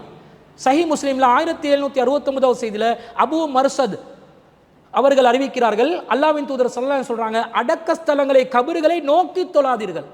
கபறுகளை முன்னோக்கி தான் தொழக்கூடாது. தடுப்பு வந்துச்சுண்டா தனியா செப்பரேட்டா பிரிச்சுட்டாங்கண்டா. கபருக்காகவே பள்ளி வரல, பள்ளிவாசல் பழமையான பள்ளிவாசல், ஆனா பிறகு என்ன செய்யறாங்க? ஒரு தர்கா ஒன்றை உள்வாங்குறாங்க. ஆனா அந்த தர்காவை தற்போது பள்ளிவாசல் தொழுமிடத்திலிருந்து தனியாக செப்பரேட் பண்ணி தனியாக பிரித்து வைத்து விட்டார்கள். இந்த நிலையில வந்தா நாங்க கபரை முன்னோக்கி தொழுந்தோமா? தொழல. கபரு தடுப்பினால், தடுப்பு சுவரினால், ஒரு மறைவினால் ஒதுக்கப்பட்டு விட்டது. அப்ப கபரை நோக்கி நாங்கள் தொழுததா ஆகாது. அது நமக்கு முன்னாடி அந்த கபர் இருந்தாலும் சரி, நமக்கு பின்னாடி இருந்தால் எப்பயுமே முன்னோக்கலண்டு ஆகிரும். ஆனால் அது தடுப்பா தனியாக இருந்தால் தான் பள்ளிவாசலுக்குரிய அந்த எல்லைக்குள்ள அது இல்லைண்டு ஆகிரும். பள்ளிவாசல் தொழுமிடத்துக்குள்ள அது இல்லைண்டு ஆகும். தொழுமிடத்துக்குள்ள இருக்கிற மாதிரி அது ஓப்பனா இருந்தா அப்ப அந்த பள்ளிவாசலே கபர் மீது எழுப்பப்பட்ட பள்ளிவாசலா ஆகிரும். அப்ப முன்னோக்கி தொழக்கூடிய விதத்தில் பள்ளிவாசல் தொழும் முசல்லாவிலேயே கபர் இருக்கும் என்றால், ஜியாரம் இருக்கும் என்றால், அந்த ஜியாரத்தை முன்னோக்குற விதத்தில் தான் பள்ளிவாசலுடைய கட்டமைப்பே இருக்கும் என்றால் அப்போதும் தொழ முடியாது. தடுப்பு சுவர் உருவாக்கப்பட்டு செப்பரேட் ஆக்கப்படுமையானால், தனியாக பிரித்து காட்டப்படுமையானால் அந்த நிலையில் நாங்கள் கபரை நோக்கி தொழுவதாக ஆகாது. முதலாவது விஷயம், கபர் மீதேயே பள்ளிவாசல் உருவாக்கப்பட்டிருந்தால் அந்த பள்ளிவாசல் தொழுவதற்குரிய பள்ளிவாசல் இல்லை. ரெண்டாவது விஷயம், பள்ளிவாசல் ஒரு கபர் உருவாக்கப்படுகிறது, ஆனால் தனியாக தடுத்து பிரித்து ஒதுக்கி தடுப்பு சுவராக்கி வைத்து விட்டார்கள் என்றால் நாங்கள் அதை முன்னோக்கக்கூடிய நிலையில் இல்லை. அந்த நிலையில் கபறுகளை முன்னோக்கி தொழாதீர்கள் என்ற அந்த தடை இப்போது நமக்கு செல்லுபடியாகாது. ஏனென்றால் நாங்கள் கபரை முன்னோக்கலை. அப்போ அந்த பள்ளிவாசலில் தொழலாமான்னு கேட்டால் தொழுவதற்கு அனுமதி உண்டு. ஆனால் வழிபாடு நடக்குதா ஒரு பள்ளிவாசலில்? அல்லாதவர்களுக்கு சிறுக்கு நடக்கூடிய நிலைமையாக இருந்தால் அந்த சிறுக்கு நடக்கக்கூடிய நிலையில் அந்த நேரத்தில் அந்த பள்ளிவாசல்களை நாங்கள் தொழ முடியாது. இப்போ உதாரணமாக சொல்வதாக இருந்தால், அல்லாதவர்களை அழைக்கக்கூடிய விதத்தில் மௌலூதை ஓதுகிறார்கள். மௌலூதோ என்ற அந்த சிறுக்கான வரிகளை அவர்கள் ஓதுவதனால் அந்த பள்ளிவாசல் தகுதி இழந்த ஒன்றாக ஆகாது. ஆனால் அந்த மௌலூத் வரிகளை அவர்கள் ஓதி அந்த ஹஃபாருல் ஹத்தாயா வா துனூபில் மூபிகாத் என்று அழித்து நாசமாக்கக்கூடிய பெரும் பாவங்களை எல்லாம் மன்னிக்கக்கூடியவர்கள் நபிகள் நாயகமே நீங்கள் தான் என்று அவர்கள் பாடுவார்களே. ஆனால் அந்த நேரத்தில் அவர்கள் சிறுக்கில் ஈடுபடுறாங்க, அந்த நேரத்தில் போய் தொழ முடியாது. சிறுக்கு நடைபெறுகின்ற நேரத்தில் நாங்கள் அந்த இடத்தை விட்டு அல்லாட வசனங்கள் மறுக்கப்படும் போது ஒதுங்கிவிட வேண்டும் என்பதனால நாங்கள் அந்த நேரத்தில் தான் அதை புறக்கணிக்கணும் என்றதை புரிந்து கொள்ள வேண்டும். இப்போ சகோதரர் என்ன கேட்கிறாரு? பள்ளிவாசல் விஸ்தரிப்பு நடந்துள்ளது. விஸ்தரிப்பின் போது பொது மையவாடிட கபறுகளை எல்லாத்தையும் எடுத்து பள்ளிவாசலாக்கி இப்ப தொழுமிடமாக்கி கபருஸ்தானத்தை தொழுமிடமாக ஆக்கி வச்சிருக்கிறாங்க. இதுக்கு நமக்கு அனுமதி இருக்குதா என்று கேட்டா நபிகள் நாயகம் ஸல்லல்லாஹு அலைஹி வஸல்லம் அவர்கள் என்ன சொல்றாங்க? நஹா ரசூலுல்லாஹி ஸல்லல்லாஹு அலைஹி வஸல்லம் ஐ யுஜஸ்ஸல் கப்ரு. ரசூல் ஸல்லல்லாஹு அலைஹி வஸல்லம் காரையால் சுண்ணாம்புகளால் கபறுகள் பூசப்படுவதையும் வாய் யுக்காத அலைஹி கபறுகள் மீது உட்காருவதையும் கபறுகள் மேல உட்கார்றதையும் வாய் யுபனா அலைஹி கபறுகள் மேல கட்டிடங்கள் எழுப்பப்படுவதையும் தடுத்தார்கள் என்று வருகிறது. இப்ப கபருக்கு மேல பள்ளியை உருவாக்கினா, கட்டிடத்தை உருவாக்கினா, பள்ளிவாசல் இல்ல எதையுமே உருவாக்க கூடாது. எந்த கட்டிடத்தையும் கபருக்கு மேல உருவாக்க கூடாது. ஜியாரங்கள் நீங்க கட்டி வச்சிருக்கிறீங்களே அந்த கட்டிடங்களையும் உருவாக்க முடியாது, பள்ளிவாசல்களையும் உருவாக்க முடியாது. பொது தொழுமிடமாக நீங்கள் ஒரு பொது மையவாடியையும் பள்ளிவாசல் என்ற பெயரில் ஆக்க முடியாது என்பது இந்த ஹதீஸ் நேரடியாக சொல்கிறது. சஹீஹ் முஸ்லிம்ல 1765வது செய்தியில இது பதிவு செய்யப்பட்டிருக்கிறது. இப்ப இவர் என்ன கேட்கிறாரு? அவங்க ஏற்கனவே தர்கா வழிபாட்டு கொள்கை இருக்கிறாங்க. நாளைக்கு ஒரு நாள் குர்ஆன் சுன்னாவை விளங்கி தௌஹீதை நோக்கி வந்து அவர்கள் நம்மளோட கை கோர்த்து கொண்டால், சிறுக்கு செய்யாத நிலைக்கு வந்தால், அந்த பள்ளியில் போயிட்டு தொழுற மாதிரி அவங்களோட கை கோர்த்து கொள்ற மாதிரி ஒரு சூழ்நிலை ஏற்படுமான்னு கேட்கிறாரு. இந்த அந்த பள்ளிவாசல்ல கபர் மீது பள்ளிவாசல் எழுப்பப்பட்டு இருக்குது. இப்போ அந்த பள்ளிவாசல் பொது மையவாடி மீது சஃப்புகள் உருவாக்கி இருக்கிறாங்க. இப்போ அந்த பள்ளிவாசலை நான் என்ன செய்யலாம் என்று கேட்டால், அந்த மாதிரி ஒரு சூழ்நிலையில அவர்கள் அந்த பொது மையவாடியில் அடக்கம் செய்யப்பட்ட ஜனாசாக்களுடைய எலும்புகளை மீண்டும் தோண்டி அந்த இடத்திலிருந்து எடுத்து அதை அப்புறப்படுத்தும் வரைக்கும் மையவாடியில் எழுப்பப்பட்ட பள்ளியில தொழ முடியாது என்பதுதான் அல்லாஹ்வின் தூதர் ஸல்லல்லாஹு அலைஹி வஸல்லம் அவர்களுடைய வழிகாட்டல நமக்கு கிடைக்கக்கூடிய பாடம். சஹீஹ் புகாரில 1868வது செய்தியில ரசூல் ஸல்லல்லாஹு அலைஹி வஸல்லம் மதீனாக்கு வந்தோடனே மஸ்ஜிதுன் நபவியை கட்டுறதுக்கு முயற்சி செய்கிறாங்க. ரசூல்லா சொந்த காசுக்கு காணியை வாங்குறாங்க 2 இளைஞர்களிடம். யா பனி நஜ்ஜாரி சாமினூனி, பனு நஜ்ஜார் குலத்தாரே இதை எனக்கு வித்துருங்கன்றாங்க. அவங்க முடியாதுன்றாங்க. அல்லாஹ்வின் தூதர் நான் வித்தா தான் எடுப்பேன், ஃப்ரீயா வேணாண்டு மஸ்ஜிது நபவிக்குரிய காணியை வாங்குறாங்க. லா நத்துலுபு சமனுஹு இல்லா இலல்லாஹி, காசுக்கு இல்லை அல்லாஹ்க்காக இதை நாங்கள் தர்றோம் என்றாங்க. ரசூலா வேணாண்டு வேற அறிவிப்பில் சொல்றாங்க, வேணா நான் காசு கொடுத்து தான் எடுப்பேன் என்றாங்க. ஃபஅமர பி குபூரில் முஷ்ரிகீன ஃபநுபிஷத். ரசூல் ஸல்லல்லாஹு அலைஹி வஸல்லம் அந்த மக்களுக்கு கட்டளையிடுறாங்க, அந்த காணில முஷ்ரிக்கீன்களுடைய கபறுகள் இருந்தது, அந்த கபறுகளை ஆழமாக தோண்டி அதிலே இருக்கக்கூடிய எலும்புகளை அப்புறப்படுத்துமாறு வேறொரு இடத்துல போய் புதைக்குமாறு நபி ஸல்லல்லாஹு அலைஹி வஸல்லம் அவர்கள் கட்டளை இடுகிறார்கள். ஆழமாக குழிகள் தோண்டப்படுகின்றன, எலும்புகள் எடுக்கப்படுகின்றன, வேறொரு இடத்தில் புதைக்கப்படுகின்றன. அதற்கு பிறகுதான் மஸ்ஜிதுன் நபவியை நபி ஸல்லல்லாஹு அலைஹி வஸல்லம் அவர்கள் பனு நஜ்ஜார் குலத்தாருடைய அந்த காணியிலே எழுப்புகிறார்கள். இதுதான் சட்டம். அப்ப ஏற்கனவே மையவாடியில பள்ளி உருவாக்கப்பட்டிருந்தால் ஃபவுண்டேஷனுக்குள்ள ஏதாவது ஒரு வழியை பார்த்து ஆர்கிடெக்சர் மகளை கூப்பிட்டு பள்ளி கட்டிடம் இடிஞ்சு விழாம இருக்கிறதுக்கு அங்க இருக்கக்கூடிய எலும்புகளை எப்படி தோண்டி புதைச்சி எடுக்க இயலும் என்றதை மீண்டும் முயற்சி செய்து எடுத்த பிறகுதான் அதை பள்ளிவாசலாக உருவாக்க முடியும், அல்லது மீண்டும் அந்த கட்டுமானத்தை மீண்டும் இடித்து ஆரம்பத்திலிருந்தே நபி வழி பிரகாரம் இந்த பணிகளை செய்ய வேண்டும் என்பதுதான் அந்த சகோதரர் சாபித் ஜுல்ஃபிகார் அவர்கள் கேட்ட கேள்வியில் அவர் குறிப்பிட்ட தகவல்கள் சரியாக இருந்தால் அந்த சகோதரருடைய கேள்விக்கு இதுதான் பதிலாக நாங்கள் பதிவு செய்து கொள்கிறோம். எனவே அன்பிற்குரிய சகோதரர்களே, நாங்கள் மார்க்கத்தின் அடிப்படையில் நம்முடைய வாழ்க்கைகளை அமைத்து கொள்ள வேண்டும். நாம் இந்த உலகத்திலே தற்காலிகமாக வாழ வந்தவர்கள், மறுமைதான் நிரந்தரமாக உலகம். இந்த உலகத்தில் நாம் வாழக்கூடிய வாழ்க்கையில் போட்டி பொறாமை, காழ்ப்புணர்வு எதுவும் இல்லாமல், பெருமை அகம்பாவம் இல்லாமல், பணிவோடு அன்போடு மார்க்கத்தை சரியான முறையில் நாங்கள் விளங்கி குர்ஆன் சுன்னாவுடைய தெளிவுகளை மாத்திரம் நம்முடைய வாழ்க்கையிலே எடுத்துக்கொண்டு அதை பின்பற்றி பிறருக்கு எத்தி வைக்கக்கூடியவர்களாக நாங்கள் வாழ்ந்து மரணிக்க வேண்டும். அந்நிய கலாச்சாரங்கள், அந்நிய கொள்கைகள், வழிகேடுகள், சிறுக்குகள், விதத்துகள் நிறைந்த ஒரு கொள்கையாக நம்முடைய கொள்கை இல்லாமல் தூய மார்க்கத்தை பின்பற்றக்கூடியவர்களாக நாங்கள் வாழ வேண்டும். அதற்கான தெளிவுகளை வழங்குவதற்காகத்தான் சிடிஜையின் வாரந்தோறும் உங்கள் கேள்வி நேரம் நிகழ்ச்சியை நாம் நடத்தி வருகிறோம். இன்ஷா அல்லாஹ் உங்களுடைய மார்க்க ரீதியான சந்தேகங்களுக்கு குர்ஆன் சுன்னா ஒளியிலிருந்து மார்க்க ரீதியான ஆதாரங்களை மேற்கோள் காட்டி மார்க்க விளக்கங்களை, கேள்விகளுக்கான விளக்கங்களை, பதில்களை வழங்குவதற்கு என்றும் சிலோன் தௌஹீத் ஜமாத் தயாராக இருக்கிறது. திரையில் தென்படக்கூடிய வாட்ஸ்அப் இலக்கத்திற்கு உங்களுடைய கேள்விகளை எழுத்தில் பதிவு செய்து உங்களுடைய மார்க்க சந்தேகங்களுக்கு பதில்களை பெற்றுக்கொள்ளுங்கள். வாஹிரு தஅவானா அனில் ஹம்துலில்லாஹி ரப்பில் ஆலமீன். சுப்ஹானக்கல்லாஹும்ம வ பிஹம்திக அஷ்ஹது அல்லா இலாஹா இல்லா அன்த அஸ்தக்ஃபிருக வ அத்தூபு இலைக்.